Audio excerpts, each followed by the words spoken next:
if you have an item that is not on the formal agenda, not among those topics, then you're welcome to express that opinion or that comment in the public comment period. But first, let me start by calling the roll, because I think we do have a quorum. So let me start. Carol Uribe is Business Area UCPG Subcommittee member. Carol, I see you.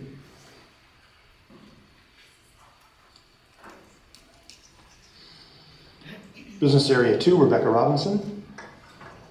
And Rebecca. Business Area 3, Jason Moorhead. Hi, Jason. Residential Area 1, Andy Weiss. Residential Area 2, UCPG, Joanne Selleck is here. Residential Area 3, Roger Kavanaugh, here. UCSD Faculty Rep, Peter Crystal. Present. Here. UCSD Student Rep, Aiden Lynn. No Aiden today, at least not yet. UCSD Administration Rep, Anu Delori. Also not yet. MCAS Miramar Rep, Kristen Camper. Community Business Rep, George Latimer. Present. Business Community Subcommittee Member, Business Rep, Lori Phillips. Present. Residential Representative from the community, Dinesh Martin. Right here. Right behind me. Residential Rep from the community, Veronica Ayesta. Not here at the moment. Residential Rep, Keith Janae. I'm here. Community and Business Organization Subcommittee Members, Friends of Rose Canyon, Debbie Knight. Business Organization Subcommittee Member of Biocom, Melanie Cohn. And University City Community Association Representative Katie Rodrigo. Okay, thank you very much. All right, our agenda allows for some opportunity for, what are we gonna do? We're going to talk about the approval of the minutes. We did release the minutes for both the March and April meetings with the agenda blast on Friday, and they've been available on the, I think up on the website since early in the month. So if there are any additions, subtractions, or revisions to those minutes, let's say to the March minutes, please let me hear them now. All right. In that case, are there any objections to the approval of the March minutes? None noted. It is unanimous. Okay. And same for April. Are there any objections to the April minutes? None noted. They pass then unanimously. Okay. All right. So we will. Let me say a couple things about what we're up to this evening in order to set the stage, and then I'll open things up for non-agenda public comment. So first off, as I started out by saying, that we have 3 meetings, April, May, and June, to address the community discussion draft, which was released by the city last month. And that community discussion draft is a full draft of the plan, but it is a draft. It includes all of the parts of a final updated community plan for University City. And that is everything from land use to mobility to urban design, parks and recreation, open space conservation, a range of other features. A community plan sets the rules and the guidelines by which the game, let's call it, of land use and redevelopment takes place over the next 25 years. We're updating our community plan in University City because our current community plan is 37 years old. It was passed in 1987 and it is out of date. And like other communities in the city, University City is undergoing a plan update, and it's essentially our turn. There are, I don't know, 10, 15 or so, maybe 18 plans updated into the process for the 42 plus planning areas in San Diego, and it's our turn. And so that's why our plan is being updated. We have been at work on this process for about 4.5 years. We began meetings in 2018. We've had 40 plus meetings as part of this subcommittee. We went through a pandemic and back out again. We were, in person and then of course online, and now we're back in person for a few meetings again this spring. Our goal tonight is really to have a working meeting, much like last month's meeting if you were here. And that meeting, or that goal, is to receive concrete and detailed feedback about the specific community discussion draft that has been circulated, And we're going to try to condense that feedback on particular elements of the draft as members of the subcommittee, with an eye toward producing a list of specific feedback that we can share with the city and the planning department and the mayor's staff, and that a list of feedback that we believe most of the people on the subcommittee can support. And we will provide a report to the University Community Planning Group, the UCPG, which will vote on its own report as a formal part of the land use process in the city. And so, like last month, we're going to raise specific topics for discussion. Then we'll open up for comment and discussion with some back and forth between comments from the public audience and comments from the subcommittee. We're going to try to find a balance of opinion on the subcommittee and to report that balance of opinion.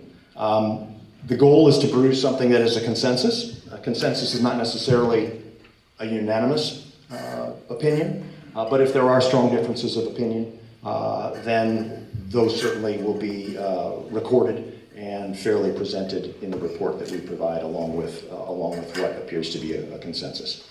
And so tonight we're gonna work on land use and mobility, continue that conversation, and extend that conversation from last month to include parks and urban design and the related policies, overlays, and supplemental development regulations that are connected to those. We're going to have one more meeting next month as part of this process, and that meeting in June will not be held here. I believe that we will try to hold that meeting at the community room at the Nobel Athletic Fields in the Nobel Library. School will be out by that time, and this meeting time won't necessarily be available here in June. So I want to make that clear right now, that we're going to try to meet probably the same time frame, 5:30 to 8, 5:30 to 8:30, but it'll be at Nobel Athletic Fields at the community rooms there. Is that a confirmed time and location? Is that a confirmed time and location? We're working on it. We were told, yes, I don't have a piece of paper that says it, but. No, we I just, because the requested newsletter, it. my deadline for the newsletter. Yeah, can I just email you when I have a piece of paper from the rec center that Sure. says it is? Because we were working on it today because we couldn't get this room and we were trying to be able to make this announcement tonight. Thank you so much, Nancy. Yeah, and representatives from the city planning department, Nancy Gran, is here, and also we will be joined by Michaela Volk from the mayor's staff, and Dustin Nguyen from District 6, Kent Lee's office, will be joining us virtually. He's at the airport picking up a member of his family, which is where I'm going immediately after we're done, because my son's coming home from college. Yeah. So we are done at 8 tonight. So that's it. Why don't we begin? I would like to take non-agenda public comment. Roger Kavanaugh is on the list, and I will look around and see if there are other people who would like to get on that list. And I'll give you let's keep it to a minute, and then we'll go. I want to just briefly point to some things that we have in common that we agree upon. We want to get this done. We know that we're going to have to compromise. That, as Andy said, consensus is not necessarily going to satisfy everyone. But also we understand this is a political process, that the politics of this will go on. The plan is not going to be written in stone. The plans are modified as we go. We look at the last 20, 30 years, there's a lot of surprises. And we can anticipate those surprises coming up for us. So we need to be flexible and open-minded. Above all, we need to be unified. The world is coming apart. There's a real sense of damage and fear that pervades the consciousness of this planet because of all the divisiveness. We have here a track record of working with each other. Let's keep unity and focus. What I want to do is I'm going to send out an email. And in that email, and if you're not on the list or you see my emails, you can just contact Andy or Chris and ask for the email of Roger, the vice chair. In that email, I'm going to lay out why the paradigm we're working from is insufficient. We cannot solve the problems we're facing with the assumptions that create problems we're trying to solve. We have to step outside the box. I have half a dozen reasons why the future that we're projecting is not going to happen, something else is going to happen. So if you're really wanting the big picture, I'd offer my comments for your consideration. Maybe later on tonight I can tap into one or two of them. But I think that's enough for now. We are a highly functioning community and we can stay that way even in the times of stress and difficulties that are obviously ahead of us. Thank you. Thanks. I can't control that volume, so probably we can hold the mics down pretty low. It seems like it's... Don't go away. I have actually a question in a few words. Can either anyone make any comments about what transpired last Thursday at the meeting? That's next. Okay. Yeah, I have said, Okay, I'm done. Thank you. okay, trying to take Says, don't go away. I know. You were really fast, faster than I thought. Okay. Yes, sir. Mr. Fraser.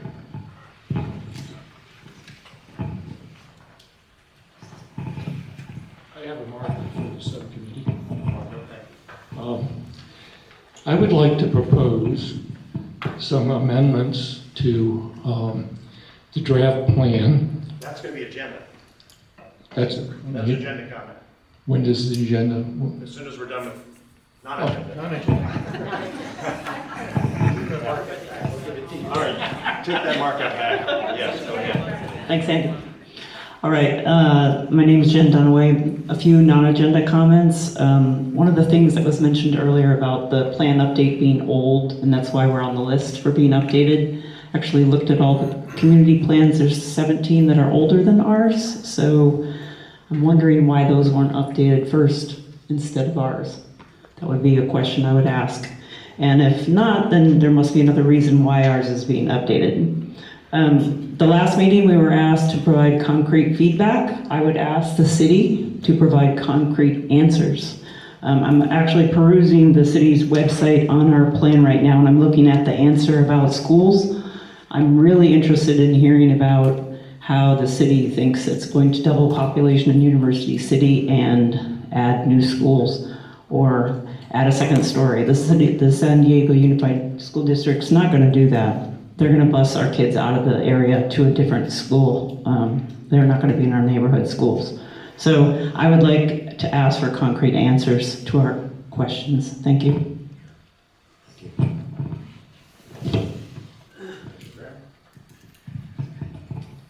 Hello, my name is Rachel Graham, and I'm a graduate of UC San Diego. I'd like to address the comments made in last month's meeting regarding transit and bike infrastructure. I heard several people express equity concerns about these changes. I agree that this would be unacceptable. However, a 2022 study by the Bureau of Transportation Statistics titled Travel Patterns of American Adults with Disabilities found that people with disabilities travel by personal vehicles for a smaller share of trips than people without disabilities, and they are more likely to live in a zero-vehicle household. Because of this, improving people's ability to get around University City without cars will actually benefit people with disabilities. In addition, as people age, many of them lose the ability to drive, and unless they can afford a caregiver or have adult children living nearby, they will benefit greatly from increased transit options. Thank you. Other non-agenda comment. Non-agenda comment. Most everything is on the agenda. Yes? Good evening, my name is Michelle Yeen, and I'm going to be way off the norm here, I admit, but I think this is a war zone, and the reason I feel that way is because this is our community. We moved into it, we worked hard to have it the way it was, and we choose to live here. We choose to live here because it is the way it is, and not because it's crowded. And we have to worry about where the water is going to come from for all the people you want to put in here. And to add multi-storied buildings in an area next to a fault line. What happens, extreme example, perhaps, but think of the density of population creating enough traffic to block emergencies. And the other thing is, what happened to having our neighborhood be part of America's finest city? you change the face of something this radically and it no longer retains the reason people wanted to live here in the first place. A safe, quiet, lovely neighborhood which will no longer exist if we allow greed to shove 35,000 units down our collective throats. Okay. And not seeing other hands, we're going to move on towards the agenda. We have an addition to the conversation, which is that Chris Nielsen, the chair of the University Community Planning Group, is going to give a short presentation about the meeting of the workshop of the Planning Commission that took place on Thursday last. Okay, I'm going to start with a summary of the comments I made. This is very brief and not designed to be all-inclusive, so if I left out something, it's for that reason, for brevity. And then I'm going to also describe some of the comments we got back from the planning commissioners, because I think those are useful for everybody to know. So, the comments I made to the planning commissioners were, I pointed out the positive parts of the draft plan: fair housing, housing for transit and jobs, affordable minimums, open space, regulations for shopping plazas, regulations adjacent to open space, and implementation specifications. I pointed out the issue with housing, displacement, affordability, density. I pointed out the issues with many of the park provisions. More about that in a bit. North UC around Nobel, the proposed mixed use yields to more competitive biotech and tech use. We recommend a community village rather than mixed use to protect the uses of including retail, small service, and housing. For the South UC shopping plazas, we want to preserve grocery, pharmacy with careful setbacks, step backs in building height, development scale to adjacent community of 1 and 2 story uses, and a lower height limit than 100 feet. We recommend a maximum of 143 dwelling units per acre for 6 to 10 story limit, using the Mesa Nueva model with multiple bedroom types. That's on the UCSD East Campus. We want to focus on displacement of the most vulnerable in the community on the southwest corner of Nobel and Genesee. There is support in the plan for the 3 linear parks plus the Executive Drive Paseo. We have a serious concern for the large park deficit of 4,900 points for a shortage of facilities for 49. This represents a shortage of facilities for 49,000 people. We recommended to the city to do an actual traffic study prior to making street changes, even if this means delaying implementation. And we recommended separate bike infrastructure throughout to assure meeting the climate action program goals. In terms of the Planning Commission discussion, after presentations are made and public comment is given on this agenda item, the commissioners go through and one by one give their opinions and comments about what they've heard. So the planning commissioners were supportive of assigning the affordable housing assessment to Kaiser Martin and waiting for that report. So that will be what the planning department does. Vice Chair Modin gave most of the comments from the planning commissioners, responding to the feedback from South UC about South UC. She said the density is modest in the plan, called scenario 2. It's low density, no high rises. She doesn't understand the feedback. Grocery stores won't go away on rezoning. It won't all be housing, luxury housing. Lower density will be more affordable. Homelessness is caused by a lack of housing affordability, and the reason we have a homeless crisis is due to lack of density. They are linked. This is what she said. You can have your own opinion. They are linked. Staff has done a lot of work to incorporate previous comments received, especially the open space and maintaining lower density in South UC. She received a cut and paste comment about affordable housing, which was incorrect in her opinion. The group should not send out incorrect information to be used for such a campaign. The city has a 10% affordable requirement, and she's uncomfortable with the requirement in UC, different than that across the city.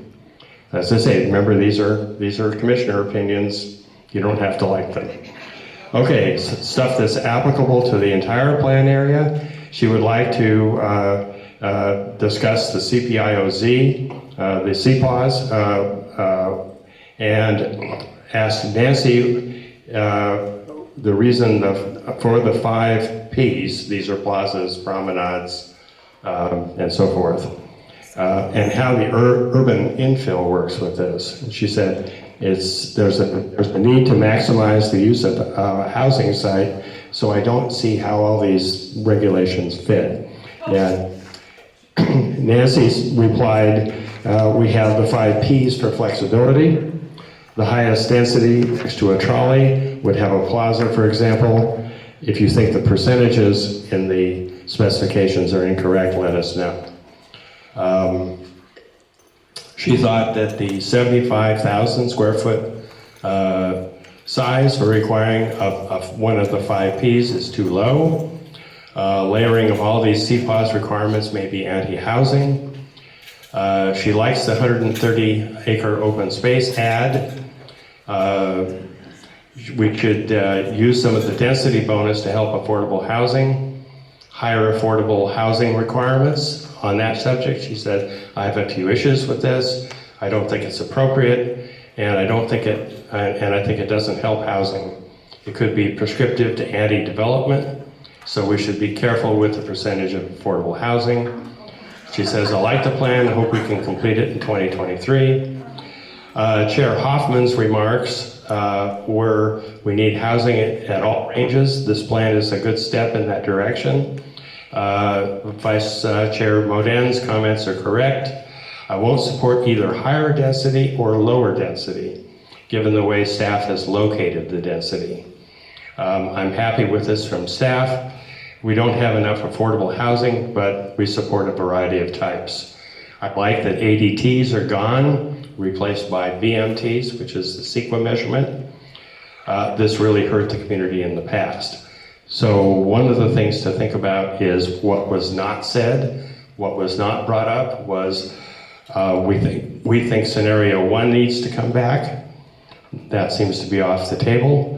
And if that is the takeaway from the Planning Commission meeting, I'll take it. So as I say, these are their remarks, not ours, not mine. So I'll just leave it at that. Andy? Chris, could you email us those, that report? Thank you. Good point. Thank you. Yes. Can we get Nancy's comments on the Planning Commission workshop? It's videotaped, it's available, they just need to go on the Planning Commission workshop to see videos. Speak up. The Planning Commission workshop, as well as my report, is on the Planning Commission website, so you can watch a video of the presentation and you can read the report I submitted to the commissioners. Yeah, I think that's appropriate. The Planning Commission, obviously, this was a workshop. This wasn't an action item for the Planning Commission. This was a review of the discussion draft and introduction to the discussion draft to them at their level of review, just as it has been introduced to us at ours. And I would see our level of review as being separate and different from theirs. They have a formal role in the process, and they will vote and make a recommendation later on in the year before it goes on to City Council. But the way that the process will work in the coming months is that we will conclude our work. This portion, this chapter of our work will be concluded next month, and the subcommittee will present a report to the University Community Planning Group, to UCPG. They will offer a recommendation, what the kind of changes that they may wish to see in the community discussion draft, and that'll be in July. The city will then make revisions on the draft, and it will send those revisions out for environmental review. An environmental impact report process will take place over several months from mid-summer to, let's call it mid to early fall. And that will include a public comment process, 2 rounds of public comment. And then that will come back to the University Community Planning Group for its review. There will be then review by the Planning Commission, and there will be a vote at the City Council. The decision makers in this process, in all land use in San Diego, is the City Council. All right, that's where that power lies. Although the Planning Department, like other city departments, is a mayoral department and are run and directed by the mayor. Okay, so that's just a little bit of additional context. What I think would be especially valuable, I think for our meeting today, would be to take some of the specific areas of concern that have been raised in the matrix of comments and in many comments over the years now that we've been undergoing this process, and to try to sharpen some of those and provide some comments, some very sharp comments and specific comments to the city, as well as provide comments that this group can share with the UCPG for its own recommendation. Okay.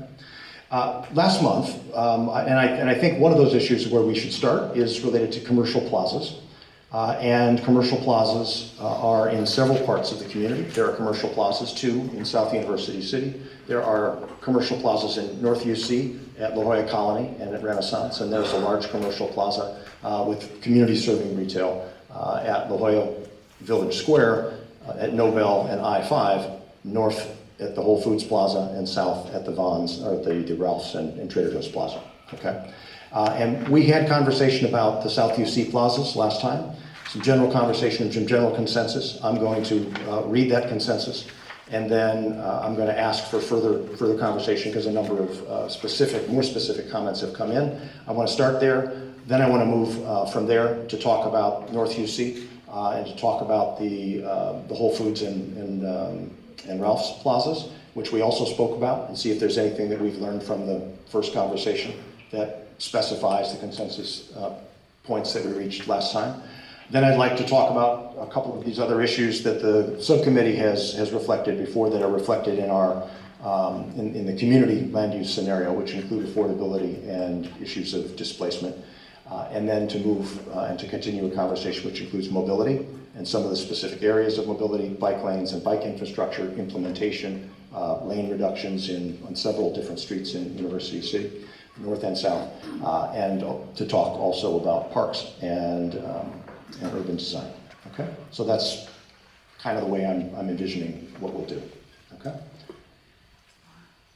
All right, so the consensus that we reached last time on, and which is reflected in the discussion draft in the minutes from last month's meeting, on the South UC plazas was the sense of the subcommittee, after conversation, that those plazas should retain or must retain community serving retail and services in any form of redevelopment. They should use a variety of policies to do that, which could include zoning as well as specific policies, supplemental development regulations. There should be requirement for adequate parking for both commercial development as well as residents who might live there, as these are redeveloped for housing as well. There was also specific concern related to setback or to edge effects with adjoining properties. And there was a consensus that there should be specific setbacks from adjoining residential uses. There should be step backs of any buildings that are higher than the buildings that are there now. Those buildings wouldn't go up straight, but would be stepped back, or should be stepped back from any adjoining property edge that had residences in it. That the height limit that there should be a height limit, and that height limit should be something lower than 100 feet. And that we also had a consensus that the development on these properties should, or higher rise development, should concentrate on the larger streets away from adjoining residences. So that would be, on Governor or Genesee or Governor and Regents. And that there should be plans for improved internal circulation so that these were not disconnected new developments from the community, but were well connected to the library, across the street to Curie, at Vons, for example, et cetera. We also had a conversation about overall density. We discussed lower densities at the Sprouts Plaza versus the Vons Plaza because of the difference in the transit facilities that are there, but we did not achieve any particular consensus on that. So I would like to open up a conversation with, let's talk for 15, 20 minutes at the top about about the commercial plazas generally and about these consensus ideas in particular. We received a communication from the Help You Save UC group, which had a range of very specific comments. They asked to be able to present those, and so we're going to accommodate that request. And so I'd like to ask Linda Beresford to share with us some of the ideas, the specific ideas that they shared with us and with the city. Linda, you can see that I've got the right presentation. And you've got several members seating time to you, right? I do. So for the time purposes, it's me, Susie Shamsky. Yes, that's correct. Pablo Lanetta, Dave Lynch, and Kelsey Feinstein. That's 5 people for 6 minutes. Is that acceptable? That's fine, yes. Okay, thank you. Okay, we're good to go. Yes, okay, so good evening. Is the volume at this level okay good here? Okay. My name is Linda Beresford. I'm a resident of University City and a member of the community volunteer organization Help Save UC. On May 4, we submitted written comments on the city's preferred scenario. A copy of our comments is on our website at www.helpsaveuc.org. And we have a few copies available. I think all the subcommittee members have them. Does anyone else need them? And I think we have some extra copies available for members of the audience if you would like them. So this presentation gives a brief overview of those comments. If I could go to slide 2, please. So before I get to our specific comments, we wanted to reiterate that we believe that the total proposed increase in density for the entire community is too high. The proposed plan will more than double the area's population, but add no new park space. The plan update assumes that new residents will rely on public transit. Am I blocking? Okay. But the city doesn't have the money to actually implement the transportation upgrades in the plan, nor any of the other infrastructure support that's required for such an increase in population. Next slide, please, Chris, thank you. So to get to our specific comments, I apologize if some of this reiterates what you said. I have to admit I didn't think the consensus was quite as clear in my own mind, but we do have specific numbers to discuss. So for the UC Marketplace, the Sprouts Shopping Center on Governor Drive, and the University Square, the Bond Shopping Center on Governor Drive, the plan designates a density of 73 dwelling units per acre with 100-foot height limits and almost no setbacks. So this slide shows the type of projects that could be built at these centers under these parameters. One is 9 stories and 100 feet tall, the other is 8 stories and 75 feet tall. But it's rare for projects like this to be built in neighborhoods next to existing residential uses and across the street from schools. Next slide, please, Chris. However, the photo shown on the left here in this slide is actually the photo used in the discussion draft as an example of the type of project that could be built at these centers. This project is 5 stories and 57 feet tall. So we propose that the plan actually reflect the example provided for the Bond Shopping Center. The photo on the right is a mixed-use medium residential project that's 39 dwelling units per acre, 4 stories, and approximately 40 feet high. We think this is more appropriate for the Sprouts Center. Last Thursday during the Planning Commission hearing, even Commissioner Boudin noted that we should not expect high-rises at these locations, so we think we should make that part of the plan. So we propose that the Bond Shopping Center have a density up to 54 dwelling units per acre, a 50-foot height limit, and 30-foot rear and side setbacks. We propose that the Sprout Center have a density of 29 dwelling units per acre, a 40-foot height limit, and 30-foot rear and side setbacks. And for the 4 small commercial properties at the intersection of Governor and Genesee, we propose that those have a density of 0 to 29 dwelling units per acre, no increase in height limit from the current status, and 30-foot rear and side setbacks. Did I say all that correctly? Okay, thanks. Next slide, please. And as noted, these sites are more than 2 miles away from the trolley and not adjacent to a current major transit stop. Unbundled parking as proposed in the plan will lead to overflow parking in adjacent neighborhoods. We recommend that at least 1 space per unit be required on site, and the project must retain commercial parking to serve the surrounding neighborhoods. Additionally, the plan's language does not protect commercial uses. We recommended specific language changes to say that neighborhood grocery stores and other uses must be maintained. We have the specific table policy numbers listed there. And we also recommend changes to increase the amount of square footage required for commercial services at project sites to ensure protection of local businesses. And last, sites should be zoned to require commercial uses first and add residential uses as secondary. Next slide, please. To address the impacts on parks, we recommend that the plan language be changed to require open spaces. New policies should be added to say that development adjacent to MSCP and similar open spaces should be limited to reduce impacts on ecosystems. And new residential projects should be required to incorporate some outdoor space as part of base zoning requirements, not as part of density bonuses. So next slide, please. So we do have a number of additional comments with policy changes to better protect existing uses from the impacts of new projects, and those are on pages 3 and 4 of our letter.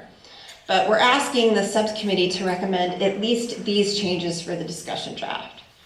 For the University Square, the Bond Center on Governor Drive, and the UC Marketplace, the Sprout Center, to change the density to 0 to 54 dwelling units per acre and 0 to 29 dwelling units per acre respectively. Height limits should be 50 feet and 40 feet respectively. Rear and side setbacks should be 30 feet.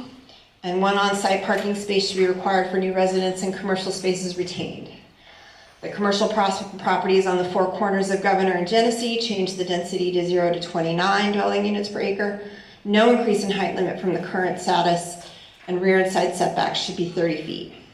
For all shopping centers in the plan, they should be zoned to retain commercial uses, and the plan language should be changed to require commercial uses, and square footage requirements for commercial uses should be increased. Development adjacent to MSCP should be limited and outdoor spaces required at new projects.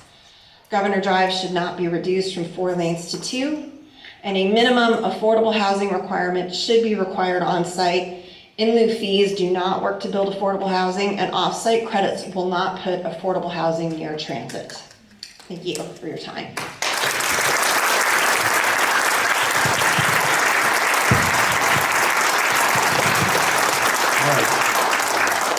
Thank you very much. So I wanted to open things to the subcommittee to allow for feedback or comments related to that kind of open discussion among subcommittee members about what you've heard. And I think that we might do that in two forms. One, separate the question in the same way that we did last month, which would be to talk about the specific land use regulations that might govern these sites, and have a second conversation about overall densities on the sites. Okay. Debbie Knight, go ahead. Yeah, I really appreciated this. I think they put a lot of work and thought into this, and this was not, I would just say for a lot of people, I think in this group, this was not their first choice. They are not at their first choice here. But I also was very surprised last week to hear the statement that there would be a 100-foot height limit here. That really shocked me into feeling that, because I do remember the community plan survey, and it had much more, their high density choice in the plan survey, which they said got a lot of support, was much more in line with exactly what was presented here. And I think we've all had some time to get used to the idea of changes there and increased density. And so I generally feel that this is thoughtful and supportive, and I definitely agree about increasing, not doing away with particularly grocery stores and things like that people need. You don't want people to have to drive to Claremont to go to a grocery store. So I do feel, I don't remember the exact number of stories that were in the survey that the city did and their high level development, but I think it was very close to what is in these. And given that that was what the city presented to the community and as their, high-level preserve, that I generally support these. I think the issue around parking, is one that might be discussed, but definitely there needs to be probably more parking than nothing, which is what the city might propose, that no parking for residential. But that's all. Joanne's up. Yeah, I was very impressed with the proposals and the analysis as well. A couple of additional thoughts that I shared late in the day. One is, and let's look at the number 8, that they requested a minimum affordable housing requirement. I think the other thing that we have to start looking at and trying to insert here, and South UC is certainly one place to do it, because it is so family-oriented, is not only does that additional new housing need to be affordable at all levels, but it also needs to have a large percentage of family-oriented, family-sized housing, because there is nothing to prevent developers from putting in studios and one-bedrooms for all the affordable, to the exclusion of the families. The other thought that I had, and it continues to be a concern, I've voiced this before, is I don't know how you do it, I don't know what the mechanism is, but we talk about displacement of residences in a residential context. We also need to be looking at the issue of displacement of community services. As I've said before, the solo and duo medical practitioners, the mom and pop cleaners, the small restaurants that so enrich the community in which we live. And you can't leave it to the market to just assume that's going to happen. We need to do something to address what I would call displacement issues there.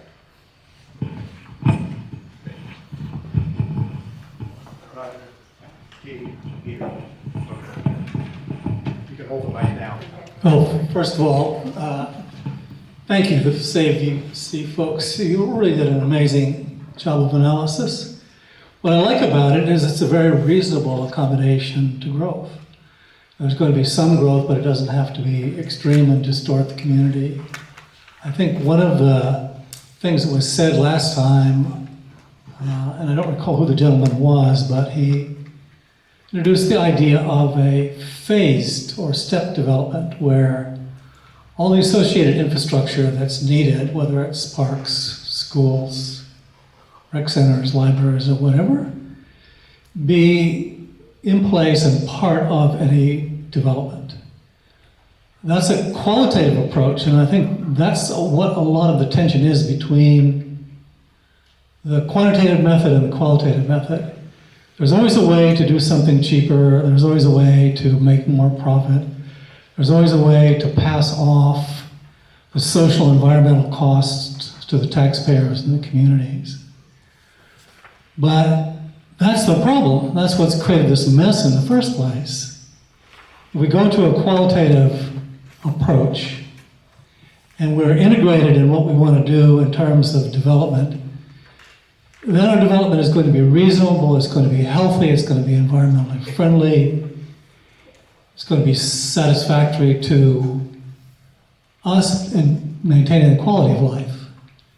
Joanne, I'm with you on your remarks. I think that they're very well set and placed. I endorse those. I like the insistence on the language changes that you made. The only question I would have here is, would open it up to us, what does an adequate affordable housing minimum look like? We've just stepped up to 10%. To me, that's the worst kind of tokenism, because what it suggests is that we're doing something when we're not really doing something adequate. To specify that we include families in the affordable and that we move that figure up to something that is adequate, I think is a key part of making this a healthy and workable plan.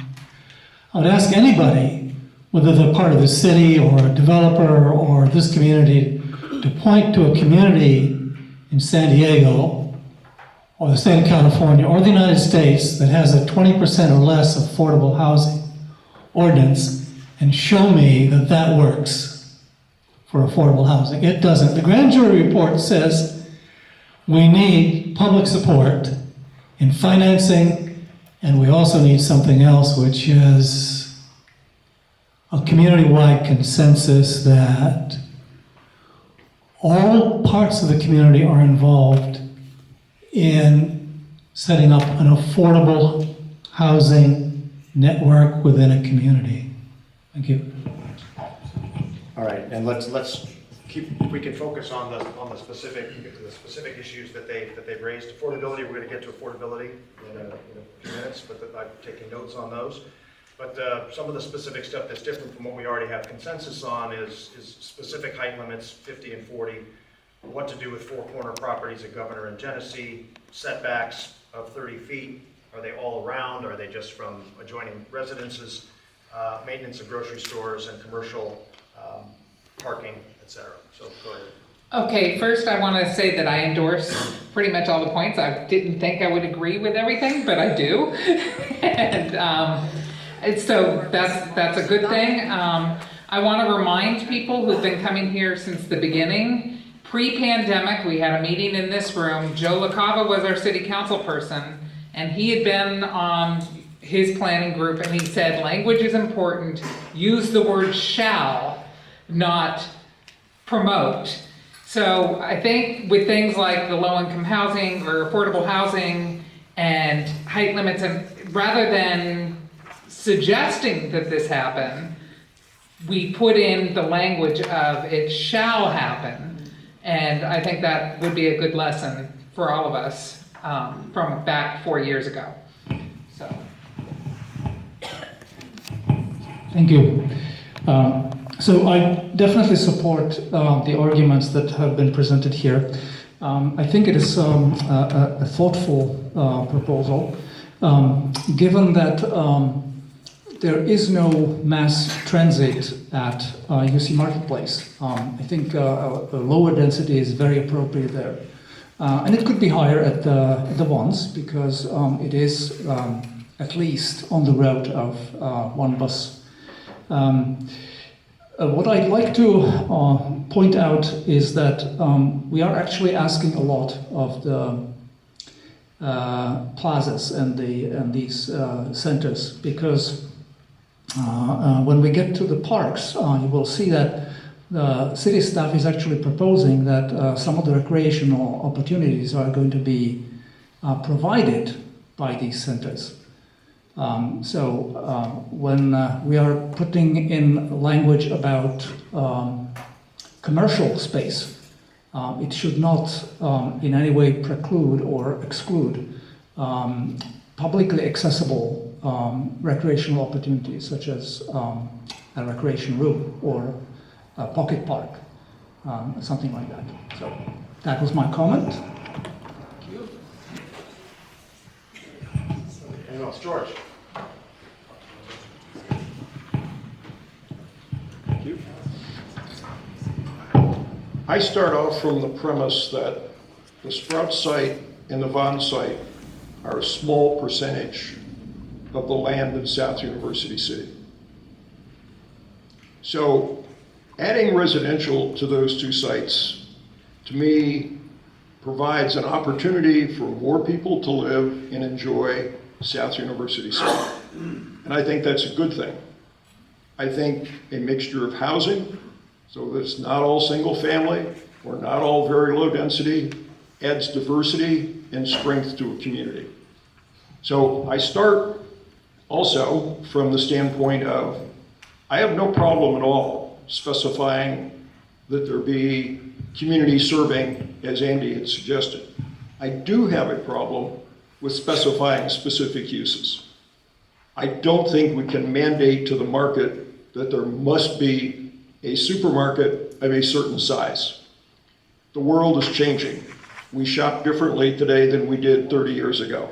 This is a plan that's going to be around for a while. So community serving, are we going to mandate they have shoe stores or any other specific? I don't think so. I think the idea, as Andy expressed it, it should be community serving, is correct. In terms of density, I think both sites are equivalent in density and should be. Personally, as a real estate developer, I think the market would much prefer to live at the Sprout site than they would at the Vaughn site. You got 4 gas stations on the corner, you got a lot of traffic on Genesee. The Sprout site is much more residential.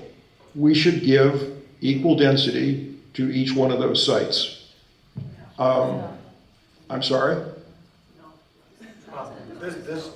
We're not gonna have a back and forth about that. We have many different opinions about that, but we need to work. Thank you, go ahead. Hold for the time being. Are there any other opinions? Thank you, George. Subcommittee thoughts? I just want to say I like this proposal. I disagree. I do think that the Sprouts is much more remote and more difficult to access, and there's less public transit available. This depiction shows a height limit much less than 100 feet high. If I did the math, there's about 7 acres per at each of these sites. At this density, that's 500 dwelling units, which is outrageous in my opinion. So I fully support a much less dense proposal. My concern here is that this depiction has Curie Elementary right across the street from it, and I don't know if any of you have driven that during school pickup or drop off, but this is going to be a disaster, and kids are going to get hurt. Yeah. And really the same for Sprouts, right? There's the other elementary is very, very near there as well. Is there another hand up over here? No? Yeah.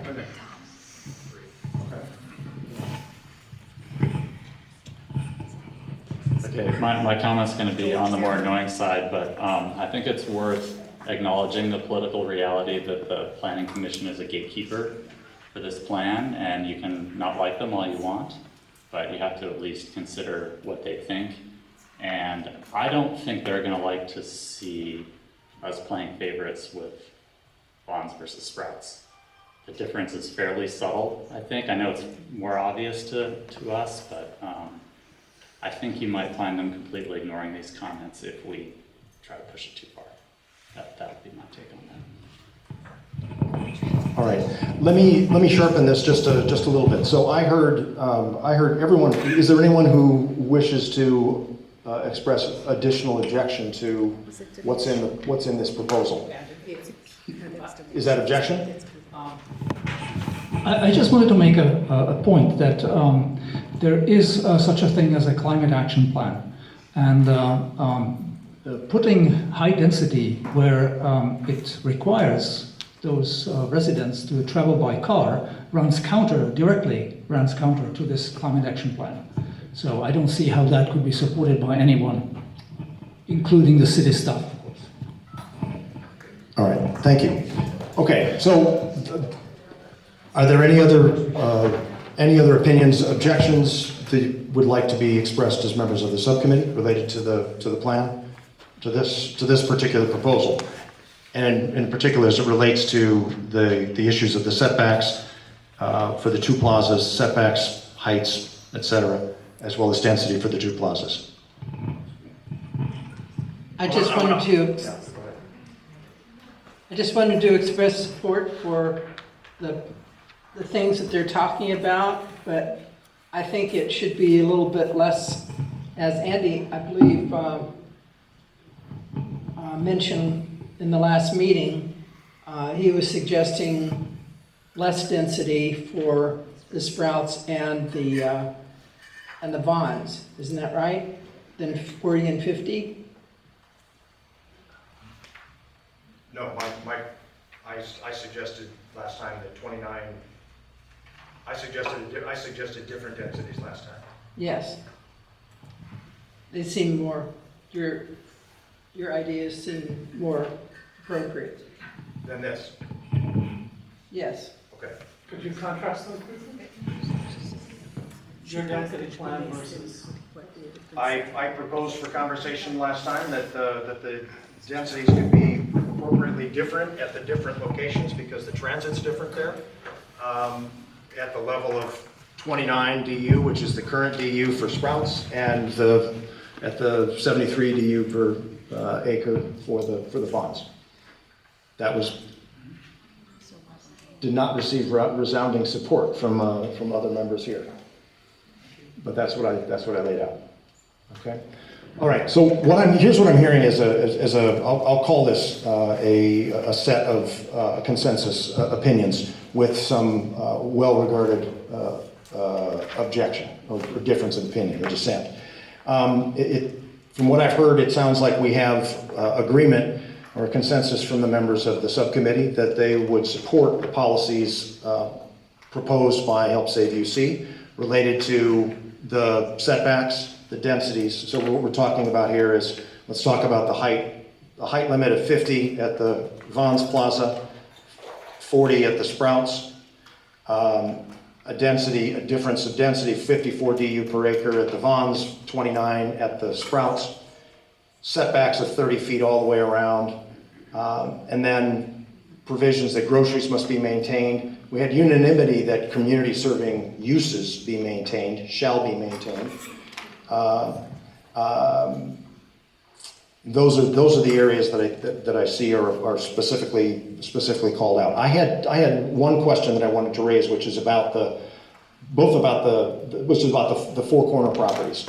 And so if we look here, we can see this is the Vons Shopping Plaza at Governor and Genesee, and this is one of those corners. This is a proposal to redevelop on the corner, which is a gas station today. That's one of those four corner properties. It strikes me that the proposal to not allow to maintain the low densities on all four of those corners runs counter with the other parts of the proposal, because the other parts of the proposal are suggesting that we pull back from adjoining residential areas, right? But also, I think, to try to mass any higher development away from adjoining neighbors. Well, where are you going to mass your development except away from the neighbors? And so I believe that this corner here actually is appropriate for a higher density use, the same as the whole site. But the other four, I would live with the other four. That seems reasonable. Which corner is that? That's the south Shell station. east corner. Okay. All right, and then all right, and let's hold off the questions related to open space and to affordability. We're going to have that conversation in a few minutes, but we'll keep focused on those parts of this Help Save UC proposal that focused on the two plazas and the regulations related to those. All right, and I would say that I would hope to ask the city to incorporate those changes in the land use and the community land use scenario alternative, if you would, or at least I'll communicate that to you. So do you want to change the second scenario? No. I think that would be reflected in the second scenario. But this would be a comment going back to the city generally, but the community, given that that's the community scenario, I think that would be an appropriate place to actually make that change and to reflect it. Our recommendation is for the city's preferred scenario. Many of these are already reflected in the community scenario. So this is to change the city's preferred scenario. Okay, all right, strike that. We're just talking about scenario, the staff scenario here. Yes. Okay, thank you. Andy, did you say 29 units for Sprouts and 50? Their proposal for 54 dwelling units an acre at the Vons Plaza, 29. Okay? All right.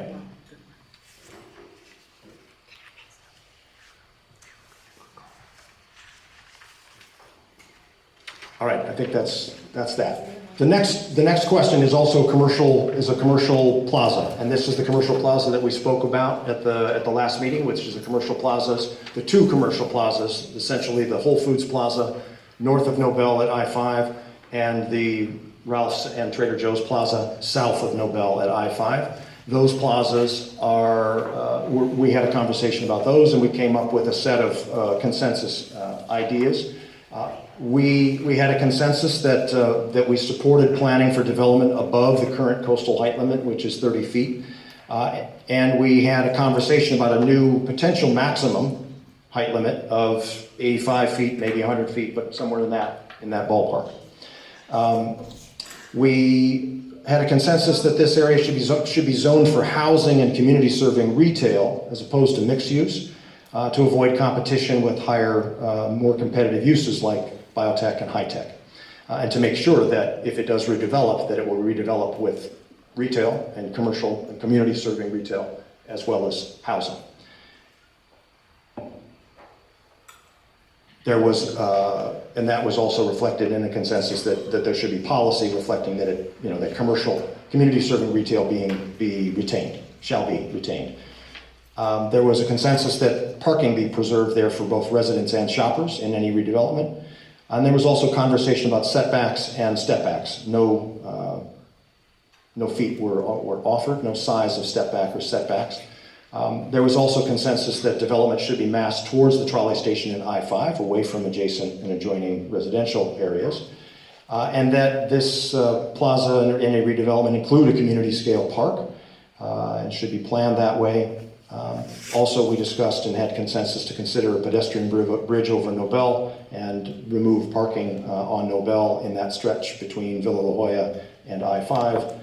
And potentially along some of Villa La Jolla to help with bike and pedestrian safety.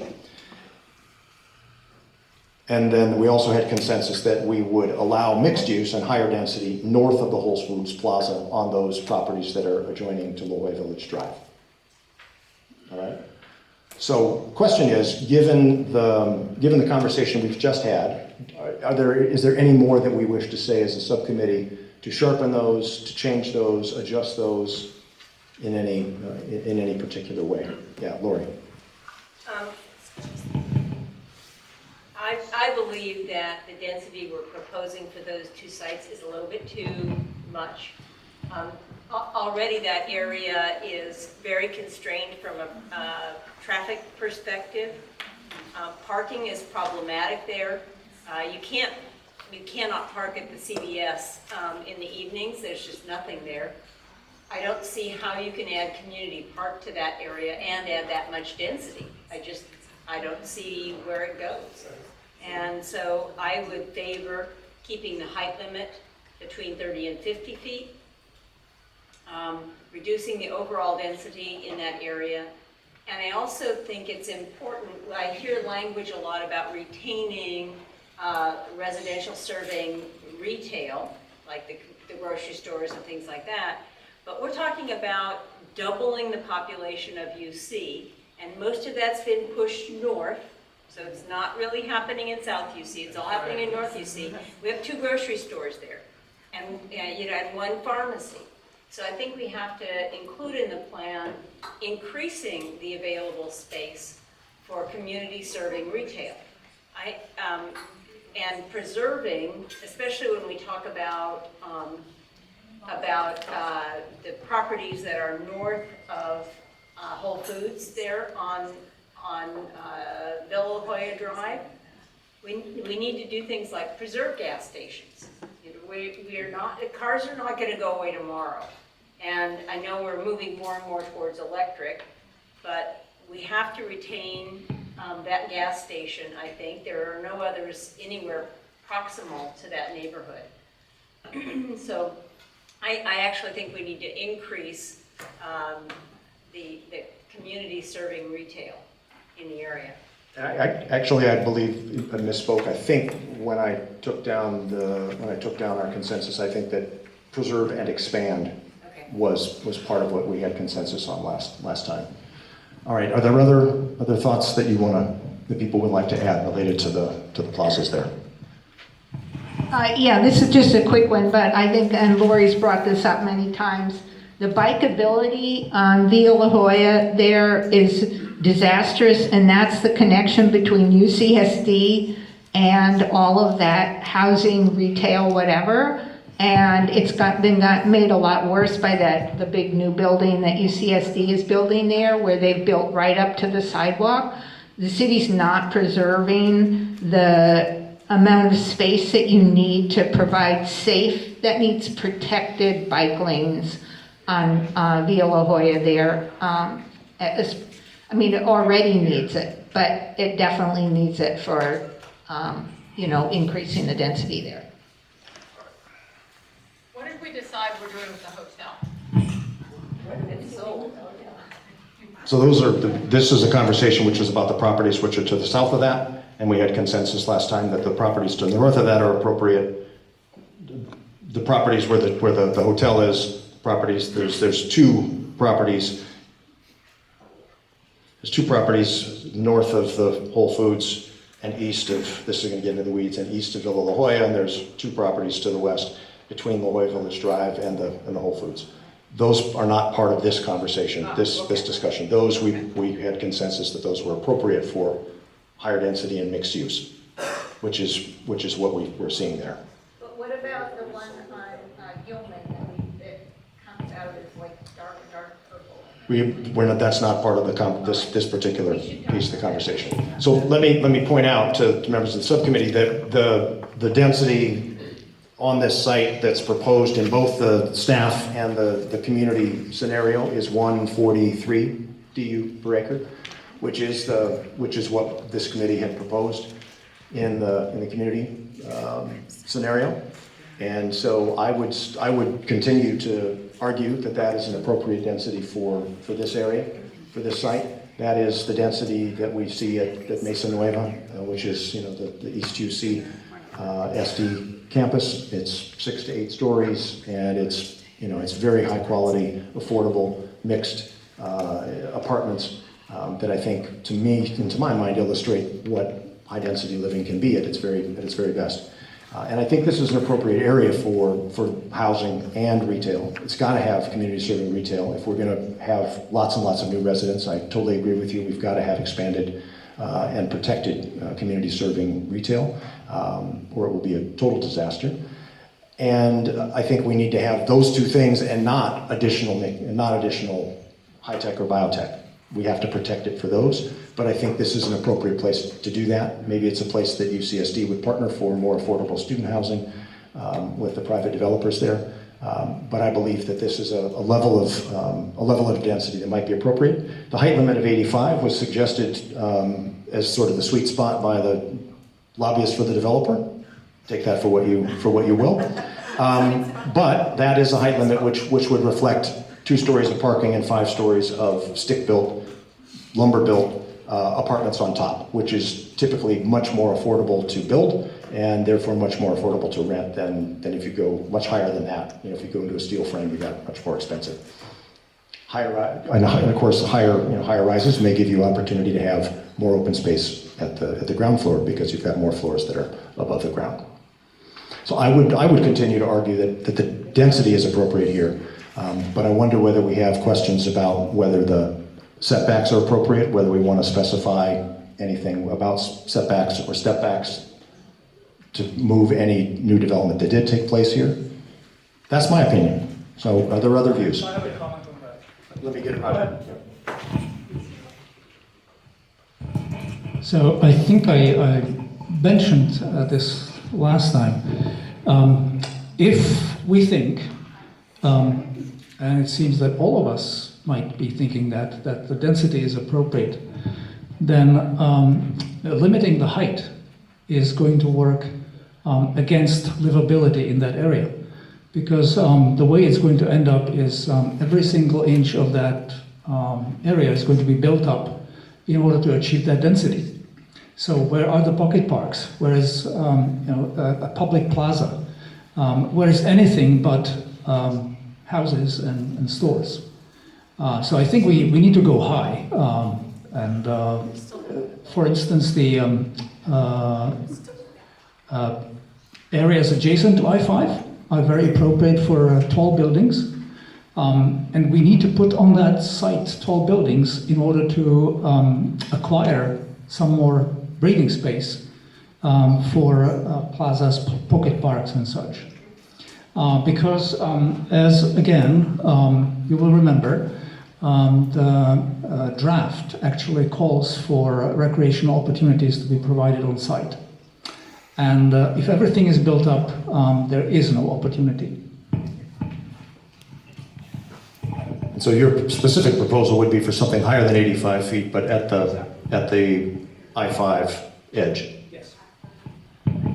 I really like that idea of high buildings moved to the edge of I-5. Quick point on languaging, expand retail proportionally to the increases in density.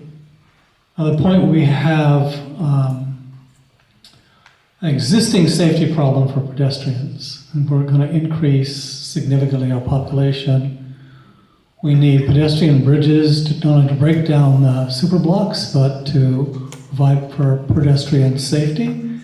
And in other locations where we can't do or won't do the pedestrian bridges, we need safe crossings. I think it's pretty scandalous that after 40 years, we still have on Governor and Genesee the lack of a safe crossing for those school kids. I think we need to write into the plan. Safe crossings, pedestrian bridges, where appropriate, both for safety and breaking down the super blocks. All right, I can certainly live with the proposal for a stepped up height at I-5. I don't know how other people may feel. There is a parking garage there which takes up a significant piece of it, but not all. Okay. Yeah.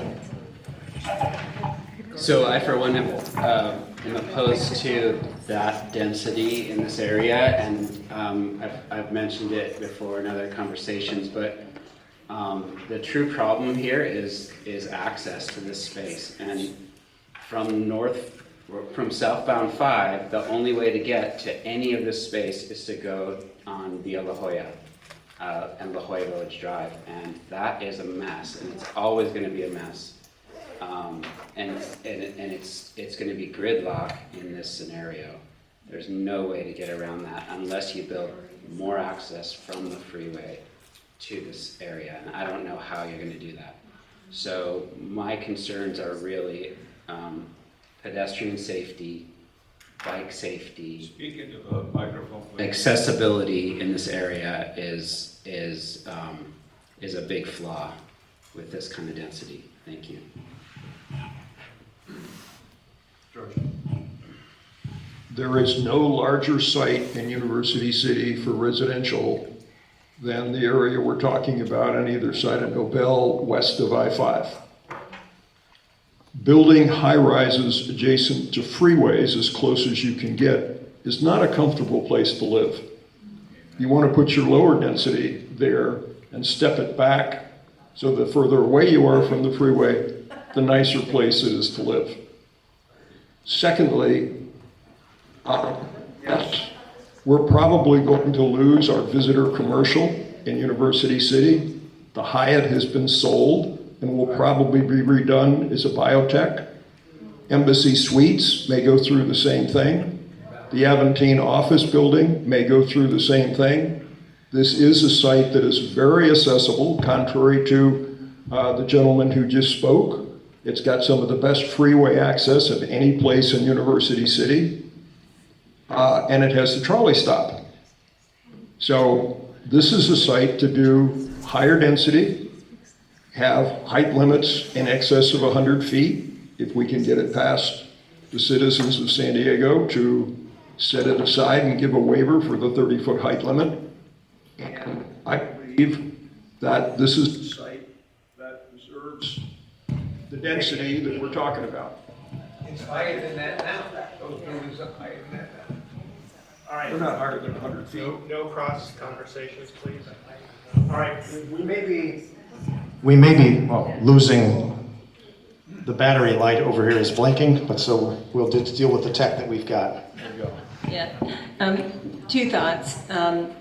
I think that we have to keep in mind that that yellow area across to the west of these two properties and the yellow area to the south, that those are two-story, single-family, residential properties, and that those people deserve the same level of consideration that we've applied to South UC. Putting a 100-story high-rise across the street from those units is just going to totally overshadow them, and if you make the step down from the freeway back, you're pushing that height right over those units. there's, it's gonna be offensive. The second point I wanted to make was about pocket parks. My personal feeling is that pocket parks do not really support the mandate that we have recreational opportunities in these areas that we're increasing density in. There's pocket parks all over Carmel Valley, and they're useless. They're little tiny squares of lawn that people can take their dogs to and poop their dogs in, but they don't provide a place where kids can throw a ball, you can have a basketball hoop, anything that really provides physical activity for the health of our people. And so I really feel that we should not be talking about pocket parks when we talk about open space and preserving park space. It should be real parks where real activities can be executed. Okay.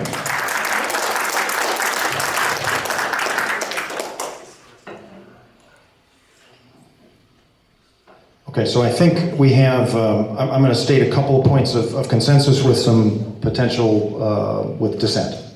So I believe that the consensus of this group is that the density level here is appropriate, 143 an acre, with opposition so noted and will be included in the report, right?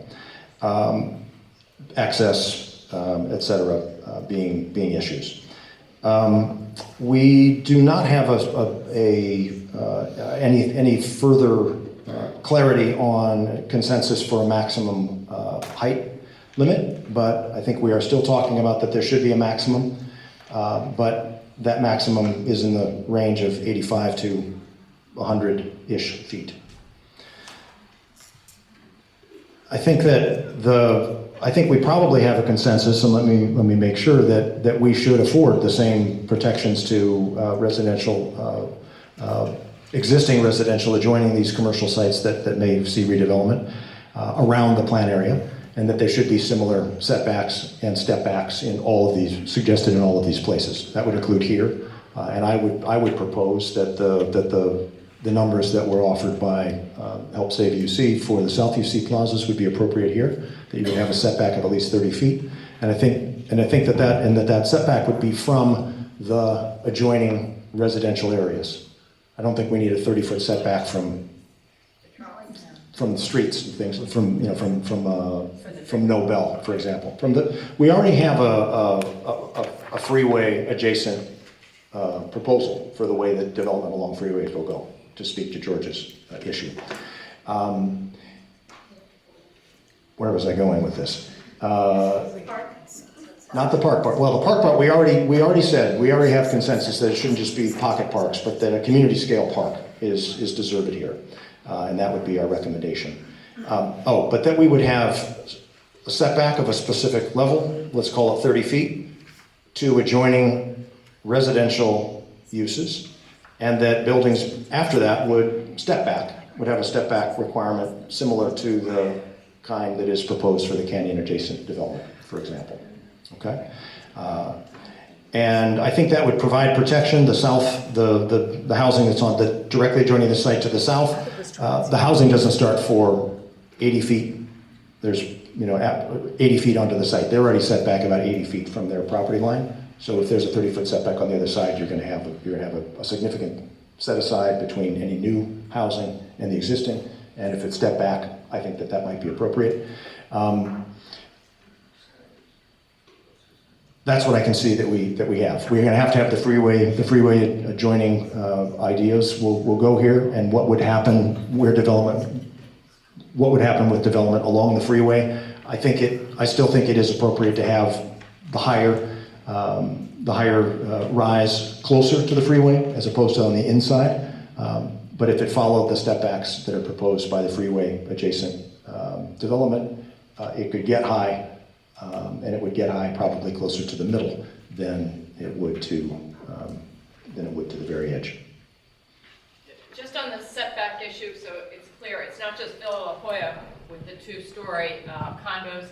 It's actually, if you look on the downhill side, I don't remember the name of the street, But there's a whole other set of older condos that are 2 stories, as well as to the ones on the south.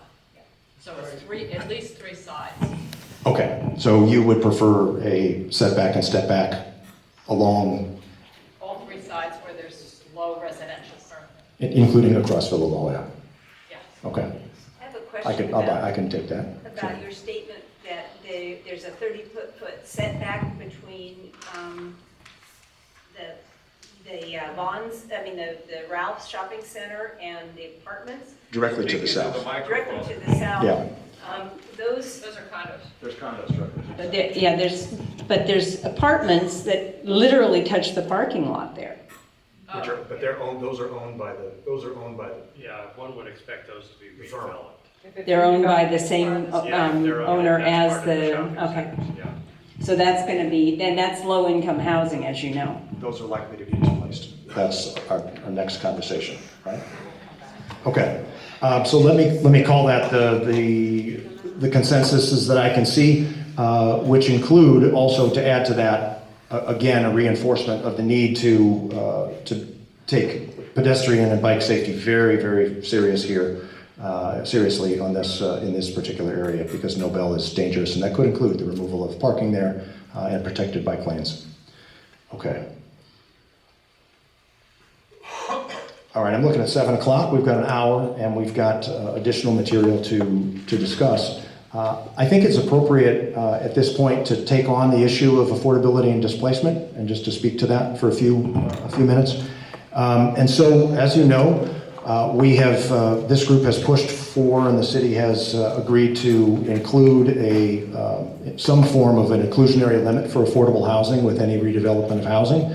The city currently has an inclusionary housing requirement of 10% on new development. Must be affordable. And our proposal was for an inclusionary limit that would be UC specific and higher than that. And we had proposed 15%. And the appropriate thing to do is to take that to an economic analysis. And that's being done. And so Kaiser Marston is taking a look at that. And they'll compare land values and rents, and they'll make an analysis of what seems to be the appropriate level, which would be affordable, which would provide greater affordability, but which would also be developable. All right. So that's where that's taking place. But there are several areas where affordability, the conversation of affordability, also touches displacement, right? And one area is one that you just mentioned. One of the big problems with this plan, right, at least that I see and that I've expressed many times, is that it begins, and this is really a problem with the city's entire focus of its policy. Bad analysis, bad policy. The bad policy is that it tries to solve an affordability problem by taking down the most affordable housing and replacing it by more of the most expensive housing, right? And affordable housing comes about because government gets involved in it, subsidizes it, and mandates it, or housing filters down, which is to say that older housing becomes cheaper housing over time. But if you take down all the older housing, you cut off the possibility that you get affordability through filtering. And so that's a problem in our plan. It's focused in a couple of places. There's 150 units at the Nobel, at the Loy Village Square property, which will face this problem. They're owned by the one owner, and they're likely to be displaced in this process. And those are among the most affordable apartments that are in UC.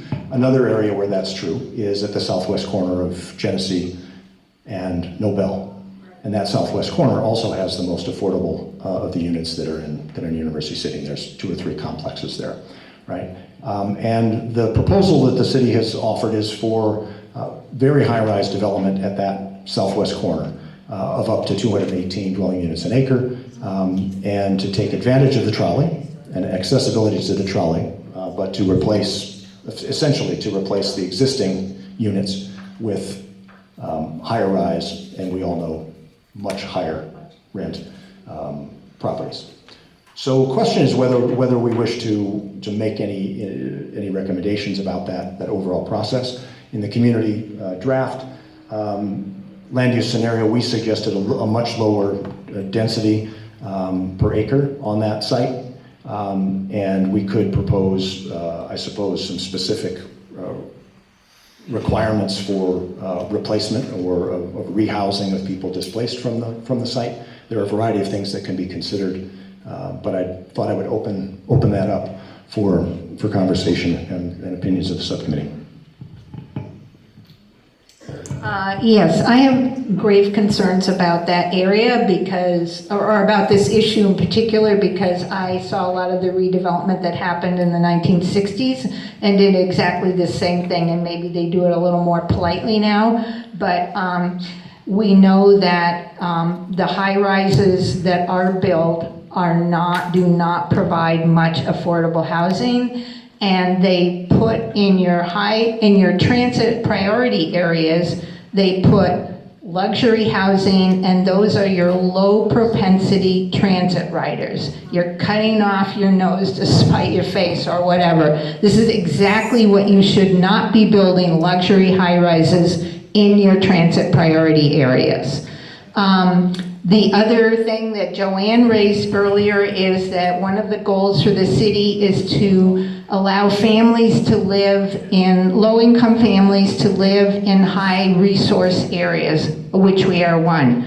If you have mostly little, studios, maybe max 1 bedroom, which is what you will get, or even micro units, that's not going to provide even the limited low-income designated housing that you have to have families live in this area. So I think it's a very difficult problem, but I think if it just goes through like more housing is good, and therefore, luxury high-rises near transit are good, and, we'll get 10% micro and 1-bedroom units. It's a bunch of garbage. The goals don't materialize. The goals and the lofty goals are not translated into reality in that. And I don't know the answer to that, but certainly tearing down the most affordable housing we have and replacing it with high-rises is not the way to do it.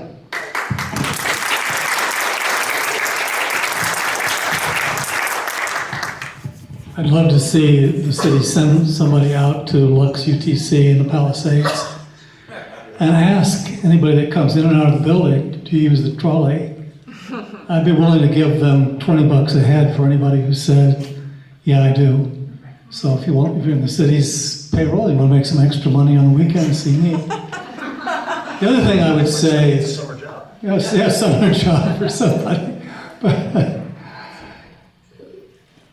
I agree that affordable housing is a prime issue that defines our community.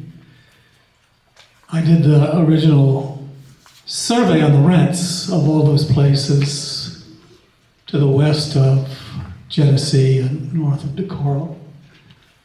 And I looked at other rents in the area. Those are the most affordable units. If we do zone for high density, I think what we need to do is be able to specify that those same rents relative to market rates be maintained, and not only that, that the distribution of, say, 1, 2, and 3 bedroom places that would allow families to be present also be maintained. If developers are willing to do that, then fine, build your high-rises. I could see that entire district being redone as an eco-district and integrated in with Costa Verde so that we have a walkable set of parameters for people to have all their daily services and to have people who need an income boost or some sort of supplement for their housing to be included in our community. Otherwise, what happens is just going to continue what we've had, which is families move out. And then we get a gentrified community, which is where we're going fast. So I would write into our plan the requirement that we maintain the number of units in that area, and that the development in that area be conceived of as a whole, integrated with what goes on with Costa Verde. Dinesh. And then I'm gonna ask for some public comment. Oh, okay. Let's go to Dinesh. Then I want to go out to the audience here for a few minutes and then come back to us. Okay, my concern about these properties right now, I think I see them zoned EMX, if I'm not mistaken, which means the actual minimum amount of residential is 0. So they, we can talk all we want about affordable housing. It could just be an office building. And those are pure residential properties now, so I don't see why they can't be zoned RMX. There's no existing parking lot that anyone is going to develop in, I don't think. I don't think the parking lots are big enough for that. So, I think these are, whatever we call it, not urban village, but community village. What's the other one? One of the yellow-orange ones? There's straight housing. I think they should, right now they're straight housing, but I think they should be community village, so mixed retail and housing. I think that's a more appropriate. You mean RMX? You mean the RMX. residential? Yeah, RMX. You mean? Yeah. Andy, can I just make a point of clarification? So for the urban village, if it's existing residential, it would be RMX.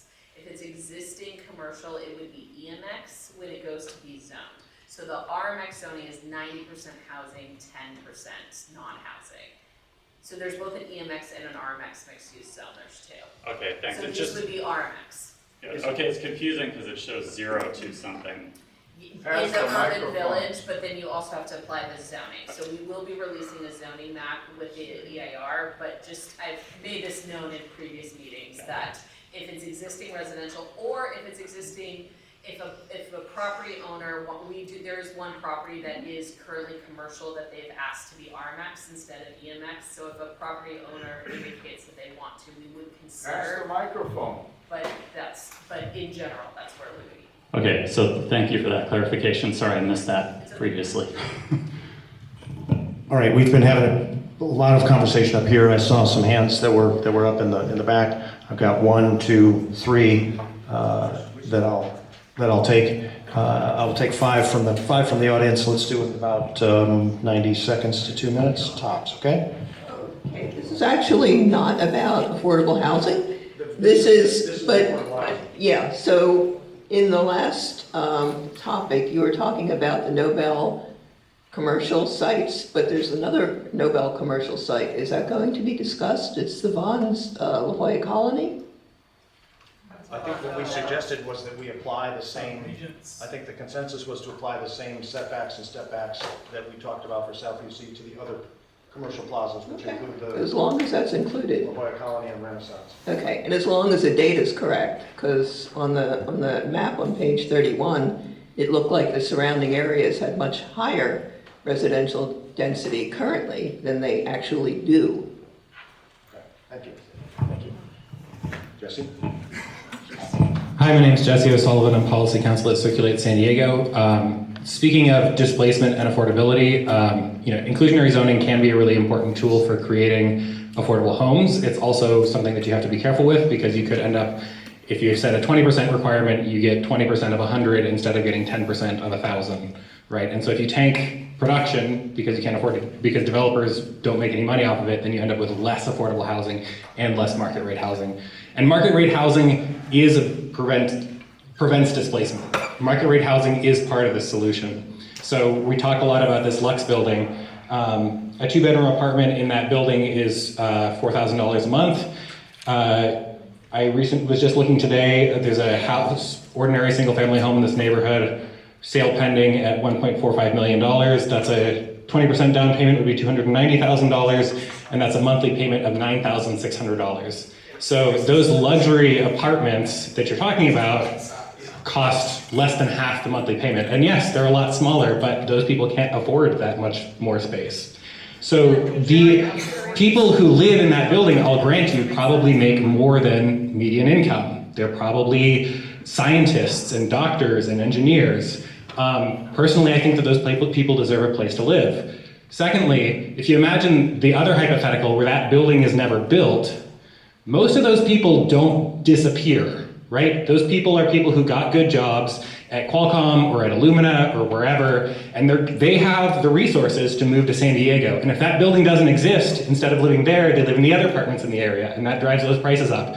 They move to Mira Mesa, or they move to Linda Vista. And those working class or middle class neighborhoods in San Diego suddenly are no longer affordable to working class or middle class people because we haven't built any market rate housing near jobs. And in fact, this isn't a hypothetical. This is what's been happening, is that we've been adding more and more jobs in this neighborhood without adding market rate housing. And so the people who work in those jobs can't find a place to live in this neighborhood, and they move to the surrounding neighborhoods and displace the residents who currently live in those other neighborhoods. So building market rate housing is good. Building market rate housing prevents displacement in other neighborhoods. No, I got my speakers list. We're not going to do back and forth, unfortunately. Here. Good evening. My name is Susan Baldwin, and I'm a retired planner, and I'm also an affordable housing, park, and climate advocate. And I guess just to lighten things up a bit, a fun fact is that I was the planner for the university community when the 1987 plan was adopted. Hi, George. So first, I would like to thank planning staff for hiring Kaiser Marston Associates to analyze what an appropriate requirement is for affordable housing or for inclusionary housing to help address the community's affordable housing needs. Number two, I think the city should also consider augmenting the citywide commercial linkage fee to help fund the affordable housing needed for the proposed significant increase in jobs in the community. And three, even though I've been a planner forever, I'm still a nervous public speaker, sorry. Number three, I also would like to make a recommendation that the plan update includes stronger, more concrete implementation language and programs. Specifically, I urge the city to analyze land value capture tools that would allow the community to share in the land value increases that will result from the significant housing and employment increases being proposed. Land value capture is a tool that can help ensure implementation of the infrastructure proposed in the draft plan, such as bike lanes and parks, that will help create a more livable, walkable, bikeable community. Thank you. 2 minutes right on the button. It's pretty good. Where can we find out more about land capture if I want to read more about that?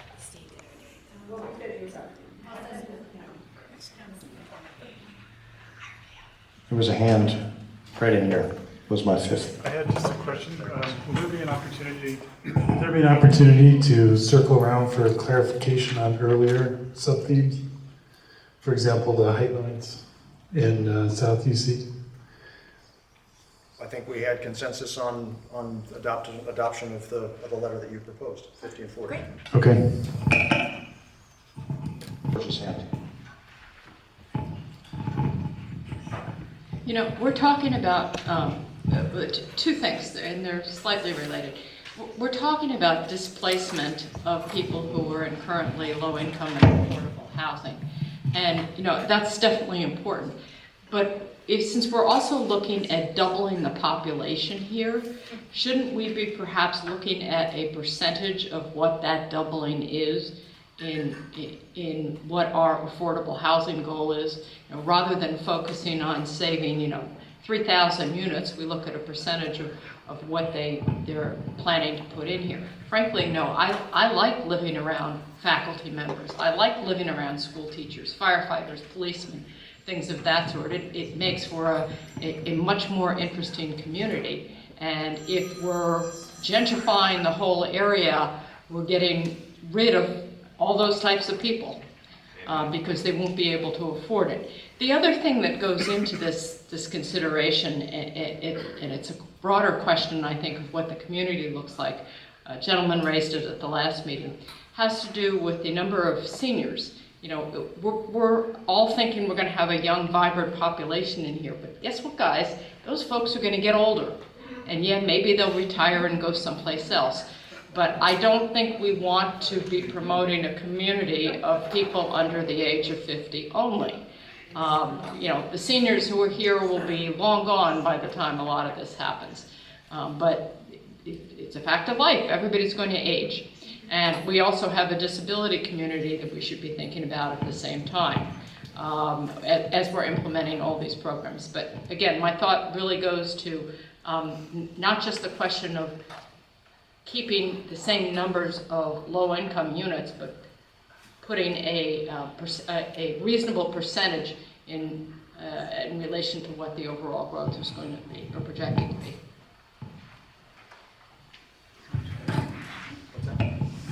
As Jean pointed out earlier, the Planning Commission, or at least one of the commissioners, specifically said that they have difficulty looking at a different percentage of low-income housing within a new development than is what the city has.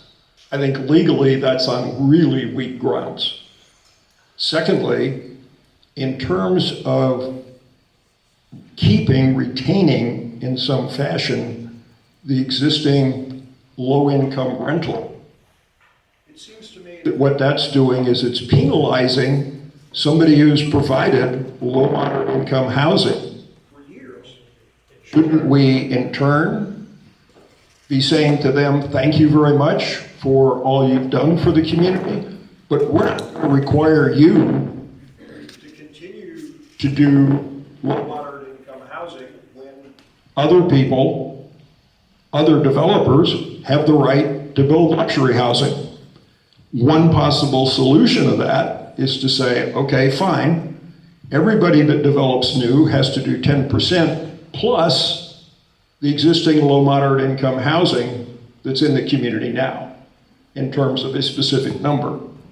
The third thing that troubles me greatly here is we're only talking about rentals. Why don't we impose on University City, all single family or condos, a proportion of each relative to what it is, that they be imposed upon to maintain a price that only goes up by the amount of inflation. Is that fair to the single family and condominium homeowners? We're not building those. I know you're not, but we're talking, sir, I'm not going to get into a discussion with you. The point of the matter is that if we're going to preserve and try and accommodate low moderate housing, it shouldn't just be rentals. There's no reason why it can't also be for sale housing. Think about that. Let's not discriminate against the people who rent. We have to build them to do that. We're not building them. Thank you. All right, let me just sharpen a couple of these points here. So it should be clear to everyone in the room that this is very complicated, right? This is a very complicated piece of urban housing policy and analysis. There's differences of opinion, some of which are ideological, others of which are empirical, but this is complicated, right? And so I would second Susan Baldwin's thanks to the city for taking this question, this theoretical question, to people who can study it empirically. And so the analysis of an inclusionary limit by Kaiser Marston will take these questions into account. What is supportable by private owners of property to produce so that we don't get the kind of scenarios that Jesse suggested, which are in fact possibilities, right? So Kaiser Marston's doing that, and I think that's appropriate that they do that. I might suggest, because anti-displacement is equally complicated, equally contentious, and comes with equal inequalities and imbalances, that we might recommend that the city ask Kaiser Marston to do an analysis of a much more robust anti-displacement and replacement regulations here in UC. The city itself does have dwelling unit replacement and tenant support requirements. Those typically are for very low income, very affordable housing. Most of the residents of University City in the lowest rent apartments in University City don't fall into that category, I suspect, right? And therefore wouldn't be covered by those things, but I think it would be appropriate to study a anti-displacement and replacement ordinance or regulation for UC that was scaled to the community. So that would be something that I would propose, and I wonder if we might have a consensus on making that recommendation at the very least. Any strong opposition to that? Okay, so let's call that consensus. And then we do have a lower, in the community land use scenario, we do have a recommendation for a lower dwelling unit per acreage on that site, which would presumably keep the heights down and keep the displacement minimized. All right, I think we should move from that conversation for the moment to a conversation about parks, which was advertised. We have, thank you. we got 33 minutes. I'm doing better than last week. So I think we should have a conversation about parks and get some of the park stuff onto the table. Let's note that this is a working meeting. We're trying to get some consensus. We're trying to get some good ideas. We're trying to get the very best ideas. And one good idea that we discussed last week, or one topic we discussed last week, had a response by the Help Save UC group, which gave us some ability to get it even a little bit further and more specific this time. So when we finish today's conversation, we're not done with the topics that we're discussing, but rather we can continue these. And if we've got additional material that needs to be discussed next time that you want to share in as written comments, then please do that. Also, there are written comment cards on the table, care of yours truly. So let's turn to a conversation about parks, and I see a hand raised over there, and so let me turn it to you. I do not have a PowerPoint, but I have some specific comments. So can I just I'll try and go through them fairly quickly. We have some friends who would see you anytime if you run over. Oh, how much time do I have? A minute? No. Oh, okay, all right. So I'm not that organized. So first of all, just some language throughout that is, for example, page 117, goal 6, protect, preserve, I would say, and restore natural areas and sensitive biological areas. It's really important that a lot of our natural areas are very degraded. There was ranching for 100 years in Rose Canyon. We need a lot of restoration of all of our habitat areas. I would also just add the introduction to parks that they mention Torrey Pines and the reserve, and that we add in there that the community's open space lands also form a critical part of the city's MHPA, including protected habitat and wildlife corridors for sensitive species. Wildlife corridors are really, really important for our protection of our biodiversity. They're very, very constrained in our area, and we need to protect them, what's left, and improve them where we can. Overall, the plan needs stronger policies on the protection, enhancement, and integration of nature throughout the plan area.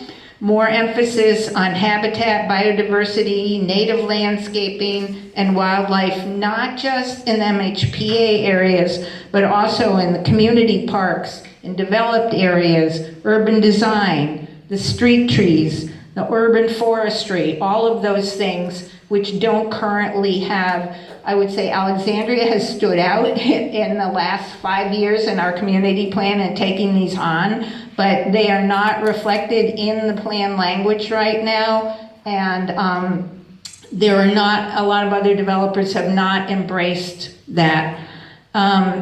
We need policies on edge effects, lighting impacts, noise, and other human impacts, bird strikes, bird safe glass, all of that. So basically, going to specific parks, new mini parks at Regents Road North and South, and the west end of Governor. So I strongly, strongly support those. And I think we just need to confirm the management of those linear or mini parks, whatever they call them, should be in the Park and Rec Department and not in the Streets and Stormwater Department. It seems like, since they're called parks, that would be, but I think just we want to confirm that that's the case. Also, on page 122, the images shown for the Regents Road North Park are actually of the Governor Drive West End mini park, so you just need to correct the images there. Gulfstrand has a trailhead pocket park and mentions the recommendation, which I very strongly embrace, and I'm glad to see, of acquiring the 14 acres of open space north of University City Gardens Neighborhood Park from the Public Utilities Department, and just clarify that that would be like an open space park, but it would be acquired for park. I'm very glad to see that in there, and I certainly hope that that would get strong support.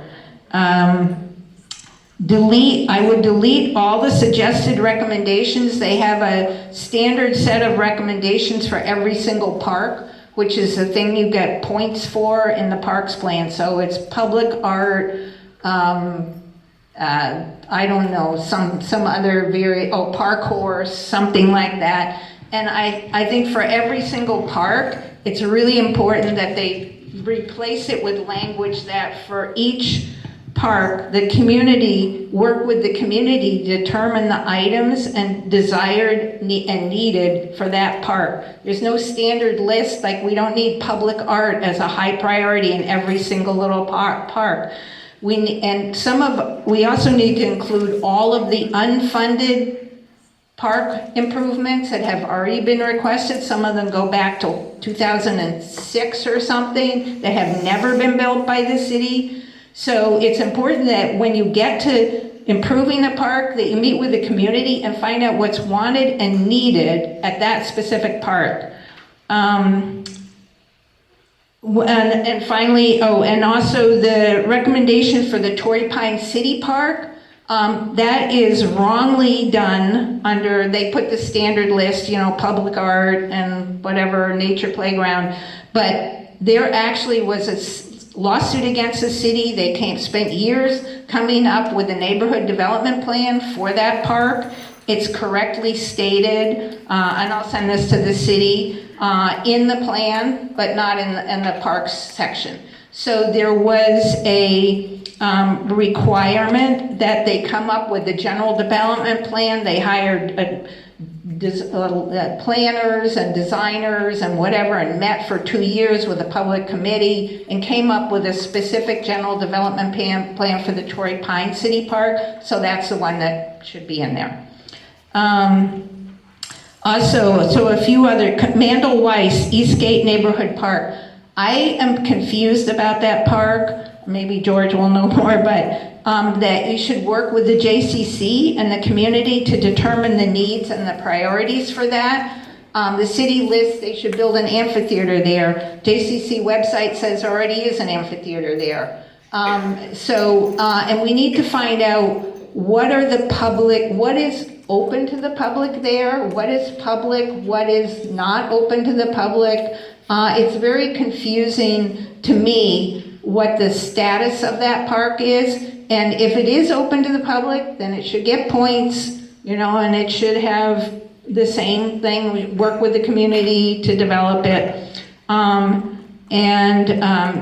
It's listed in the JCC website as having a lighted multi-purpose field with an outdoor amphitheater. So it is a very constrained park in terms of what's available there for playing field, so that's certainly something that should be looked at.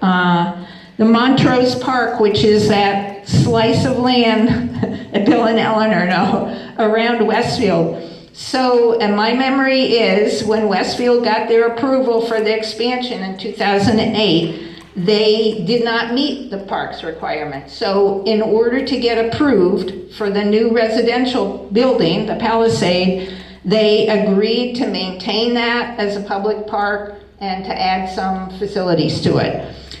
Therefore, the city should not propose that as a joint use park, because right now, it's Westfield's dime that is required to maintain that park. And therefore, they should continue to have to maintain it, but it is a public park, and that met their requirement at the time. Am I right? Yeah. Right. Okay. Oh, Tory Trails. Tory Trails, that's right, they even gave it a new name, yes.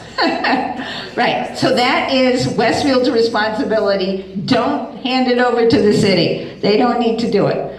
Eastgate Drive Pocket Park, delete this park. This is way east of the 805. It's in an industrial area with low-flying jets screaming overhead. I don't know who put that in there as a pocket park, but I would say they never went there. So don't give it any points and just cross it off, right?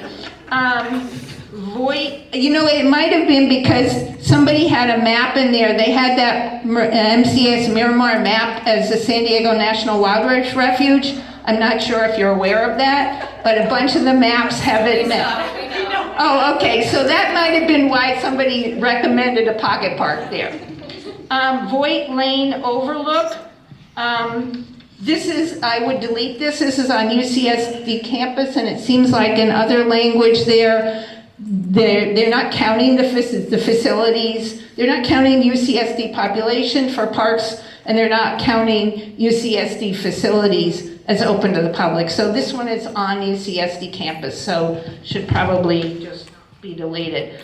And then just for various sections, urban forestry, we should look at native biodiversity and native plants in all areas, urban forestry, especially near open space, parkways and corridors, green streets, use of native vegetation, and I think that was about it.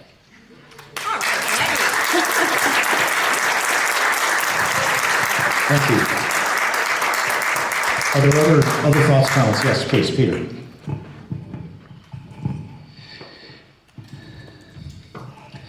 Okay, so I would like to point out that according to a very recent study, around 75% of young people from kindergarten to college don't get enough exercise. Now, let's look at recreational facilities in the plan. And I would propose that what we are doing here is planning a second-rate community. Let me give you some numbers. So let's say our today's population is around 70,000, and the current recreational value points are 3,400. We are supposed to have nearly 7,000. So we are at 50% of the recreational points that we are supposed to have here, if we were a first-rate community. We are actually lower than some of the communities in San Diego which are currently labeled underserved.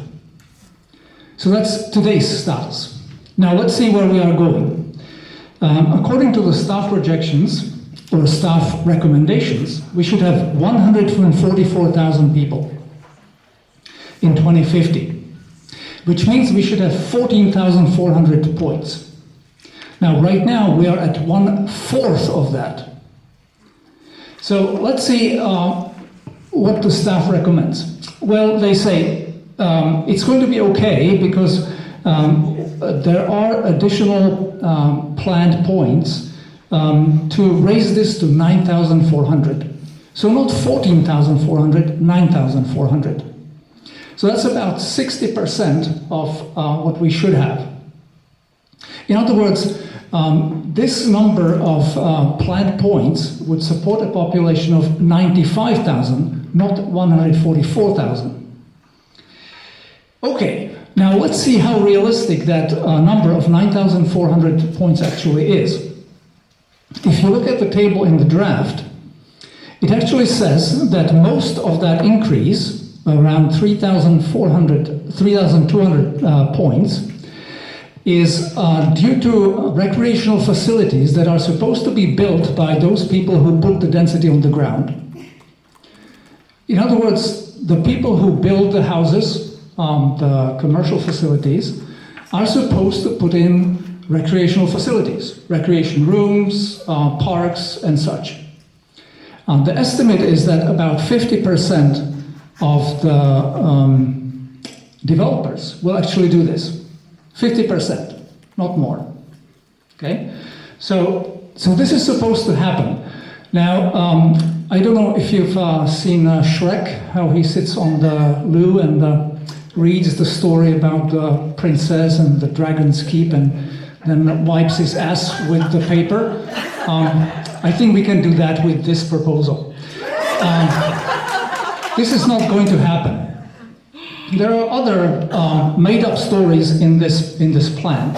So, for instance, there are 4 parks proposed here, which should add up to 230 points. But when you look at the acreage, it's actually TBD, to be determined. So they have no idea what acreage this is going to be, but they assign it happily 230 points. And this goes on and on and on. So, for instance, the Torrey Pines Park is afforded 490 points. Yeah, that's right. That's going to happen. So that's the story here. So if this is actually not going to materialize, let me repeat that we are at 3,400 points. So let's see, no recreational points are going to be added. Out of 14,400, we are at 1/4. No community in the city of San Diego is that badly served right now. We would be the worst served community in the city of San Diego. So this is what's getting planned here. This is what we are working on. Why are we purposely, consciously planning a community which is not going to serve our children well?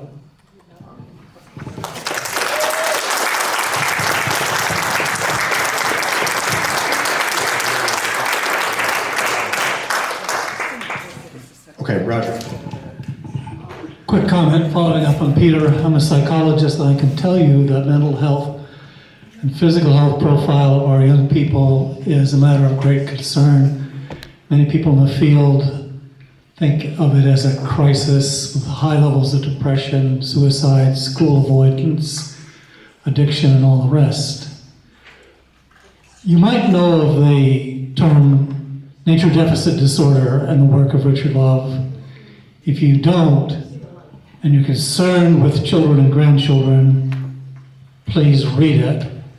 We are alienated from nature, and we're passing that alienation on to our children. It has very real effects.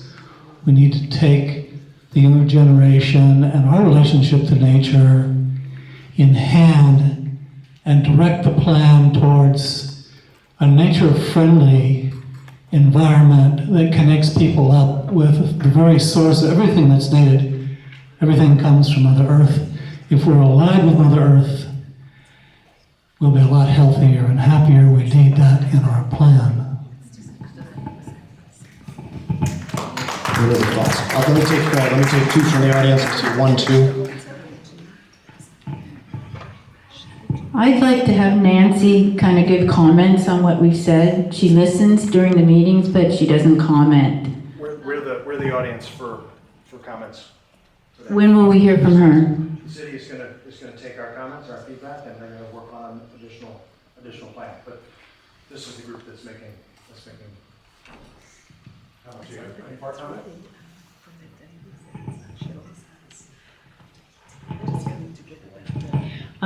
I hear all the talk about the parks, places where kids can kick balls. My kids use the rec center here in UC, and I don't hear any talk about more rec centers. And so my big thing is this plan update should be data driven. We should be looking at actual numbers. I like what you said, sir. You dived into the details about how is the infrastructure and the controls that we have in this community going to support doubling the population. Honestly, I don't see how they can be mitigated. It'll be very interesting to see as we move forward in this year how mitigation will happen by city staff. So rec centers, are there going to be any more rec centers? Because we have two, at least that's my knowledge. We have Noble and we have Stanley. My kid goes to Stanley Rec Center. It's busy. So if we double the population, how are we going to be handling those additional children and adults that take classes there? They swim there, they play tennis there, they play in the park, they take Taekwondo, they do a lot of different things.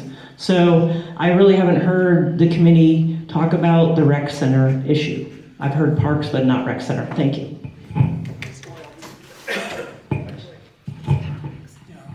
Good comment. I wanted to add my voice to the. Yes. Just to address that, actually the plan says that in order to get those rec centers, we need 5.7, let's say 6 rec centers of 17,000 square feet each to satisfy the requirements for the density that's getting planned. In a built-out community. Yeah, 6 of them. Yeah. All right. So I'll offer a couple of thoughts. I wanted to first offer my full 100% support for what Debbie Knight suggested. I think that those are all very sound. We'll see if there's objections to that. We can decide whether we've got a consensus on that list. I would speak to it and inflect it just a little bit. I think it's very clear that the city went. Well, I think it's very clear that the community plan is overbuilt. Right? And one way we know that that's true is because the city spent over 2 years preparing a new infrastructure plan for the city, the Parks Master Plan. They engaged, in a wide-scale community engagement process. They took feedback from. It was turned down by the city council in the first go-round, and they were given specific requests for updates, and it was updated and it was improved, and it's a good plan.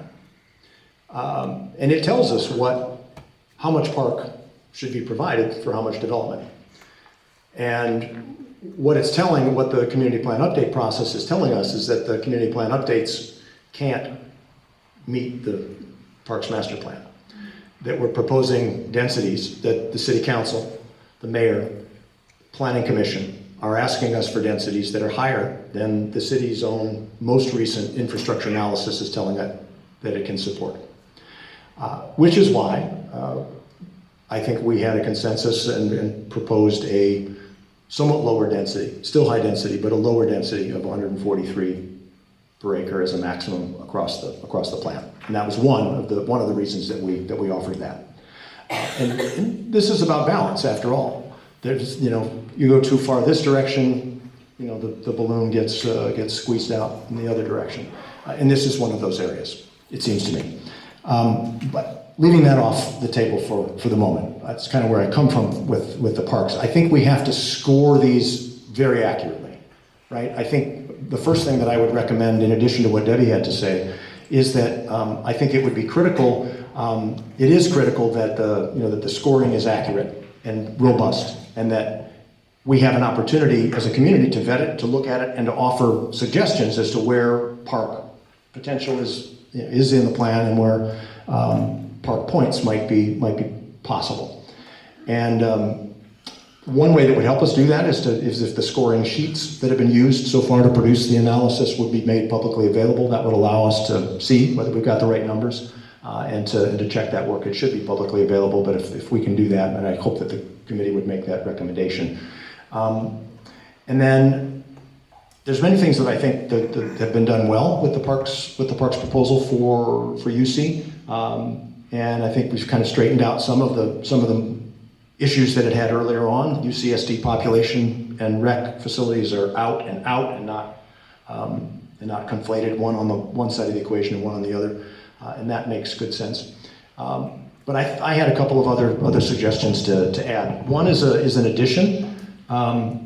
The first one speaks to Jen Dunaway's point about rec centers, and maybe George, you do know, maybe somebody on the subcommittee does know, what is the status with the Mendel Weiss Park and the JCC? Under their lease, which runs out in 8 years, they were to provide a private park that was publicly accessible. City land, they lease it to provide public facilities. This was done in the 1980s, lots of privatization, lots of fiscal crisis in San Diego, sound familiar? And so this was a model to try to get public park facility done through private venture. Is that correct? The same thing as the La Jolla YMCA. They lease the land from the city, they have to operate it as a public facility. All right. And so one question would be is whether we've got the JCC scored properly. The aquatic facilities and the rec center at the JCC are not included in the plan. It seems to me that they should be, and that also that we should, as a group, make it our recommendation that our understanding is that these should be publicly accessible and counted as part of the public realm of the community. Or the public park, I'm sorry, that they're part of our public recreational facilities, publicly accessible recreational facilities, and that we would expect the intent that they're counted, right? That they exist in the counted part. The JCC isn't. You have to pay $20 to swim at the JCC. What I'm saying is that I think the intent, what I'm suggesting is that maybe we suggest that the city's intent was that this would be publicly accessible facilities, right? And that they should be publicly accessible facilities, and they should be counted as part of the recreational facilities. And when it's going to come up for the lease will come up before the plan is done. My expectation was that Weiss Park is part of our parks. The JCC is providing wonderful facilities on public parks, and it should be publicly accessible. And the city should figure out how to count that. That's all I'm saying, is that the JCC facilities should be counted appropriately. If those are for fee, then why not count 24-hour fitness also then? And they also don't count privately operated facilities that are private, truly private, at an HOA or whatever. So the truly private facilities are not counted. But the JCC is like the Montrose Park is a hybrid, and so we should figure out whether we've got it counted right. That's my point. Yeah. Can I just, so I guess the issue with that is if it's $20 to swim there, is that publicly accessible or not? No. You have to pay $4 to swim at Swanson. Like, what is, obviously if it's $20, it's not exactly publicly accessible. If it is our consensus that this should be public, these should be publicly accessible, that the lease, as the lease is read, that this is privately operated, publicly accessible facilities, that's the intent, and that we get to count these. The city should be able to figure out that intent. YMCA is the same as well. Membership only. Those should not. Yeah, and public accessibility does not mean free necessarily, right? That's right. So they shouldn't count. City parks charge money. City parks also charge money, right? Significantly less. And the water. Yeah, I'm not saying that we're going to sort this out here, but that the city should sort this out. This is one of the issues that they ought to sort out, because there's an aquatic facility there's a rec facility, and there's a lot of outdoor facilities as well. Another opportunity to expand the park in a small way is at Eastgate Mini Park 2, which is out on Town Center Drive. And I encourage everyone to go out there and take a look at the modeled concrete at Mini Park 2. But Mini Park 2 sits right next to some MHPA land, which has a disused vernal pool on it, kind of a very degraded vernal pool, but there's a vernal pool right there. And so you've got a park, you've got a turnout a bus could get into, and I think there's an opportunity there for habitat restoration, for vernal pool access, for educational access that might expand the park, and we might get to count some additional points and also make some good outdoor education available to more kids, as well as all the folks who will be working out on Town Center Drive. So that's one that I suggested.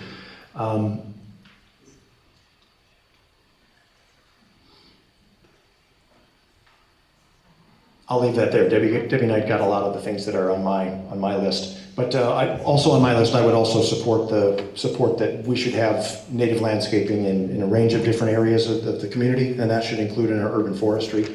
And I offered some comments, and you'll see them reflected in the matrix next month about, maybe some parkways adjacent to open space should be probably native trees on the streetscape. And the UCPG has been pushing for native landscaping, especially in the North Torrey Pines and the Campus Point and Town Center urban villages for a number of years. And they certainly will push for that when we get to them in July, and we should probably offer a proposal that in those two urban villages that native landscaping is emphasized or prioritized.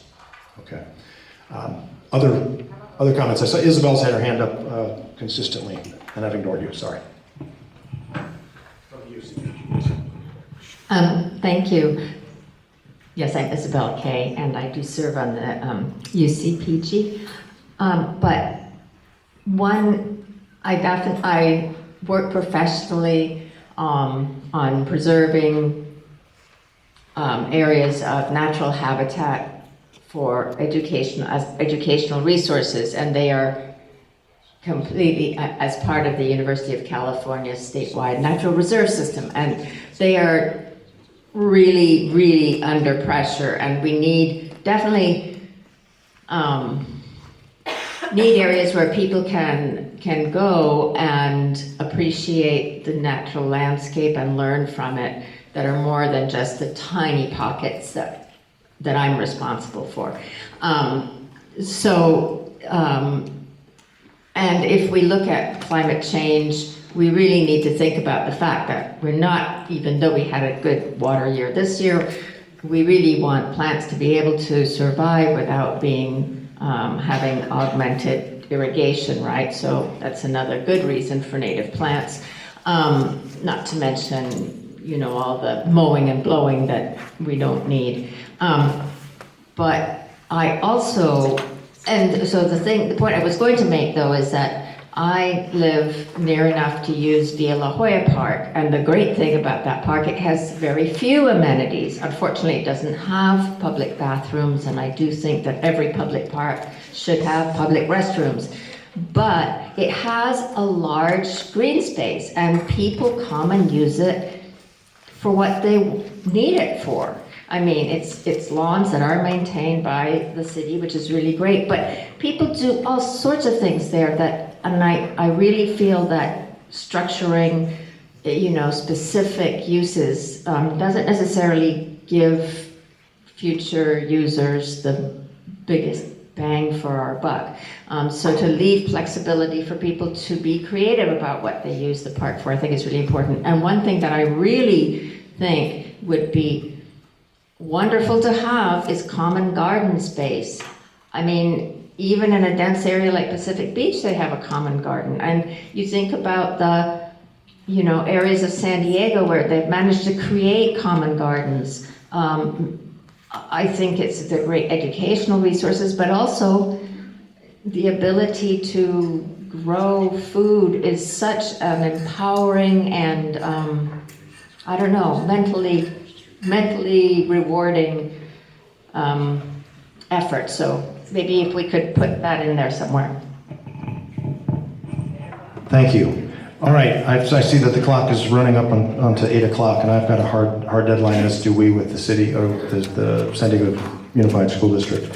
I wanted to just hear if there were any points of opposition to the list of parks that Debbie suggested. I think we have consensus there that we support that. And I would just add to it two things. The first being that I think it would be our consensus that we want the city to meet its parks master plan standards for the community.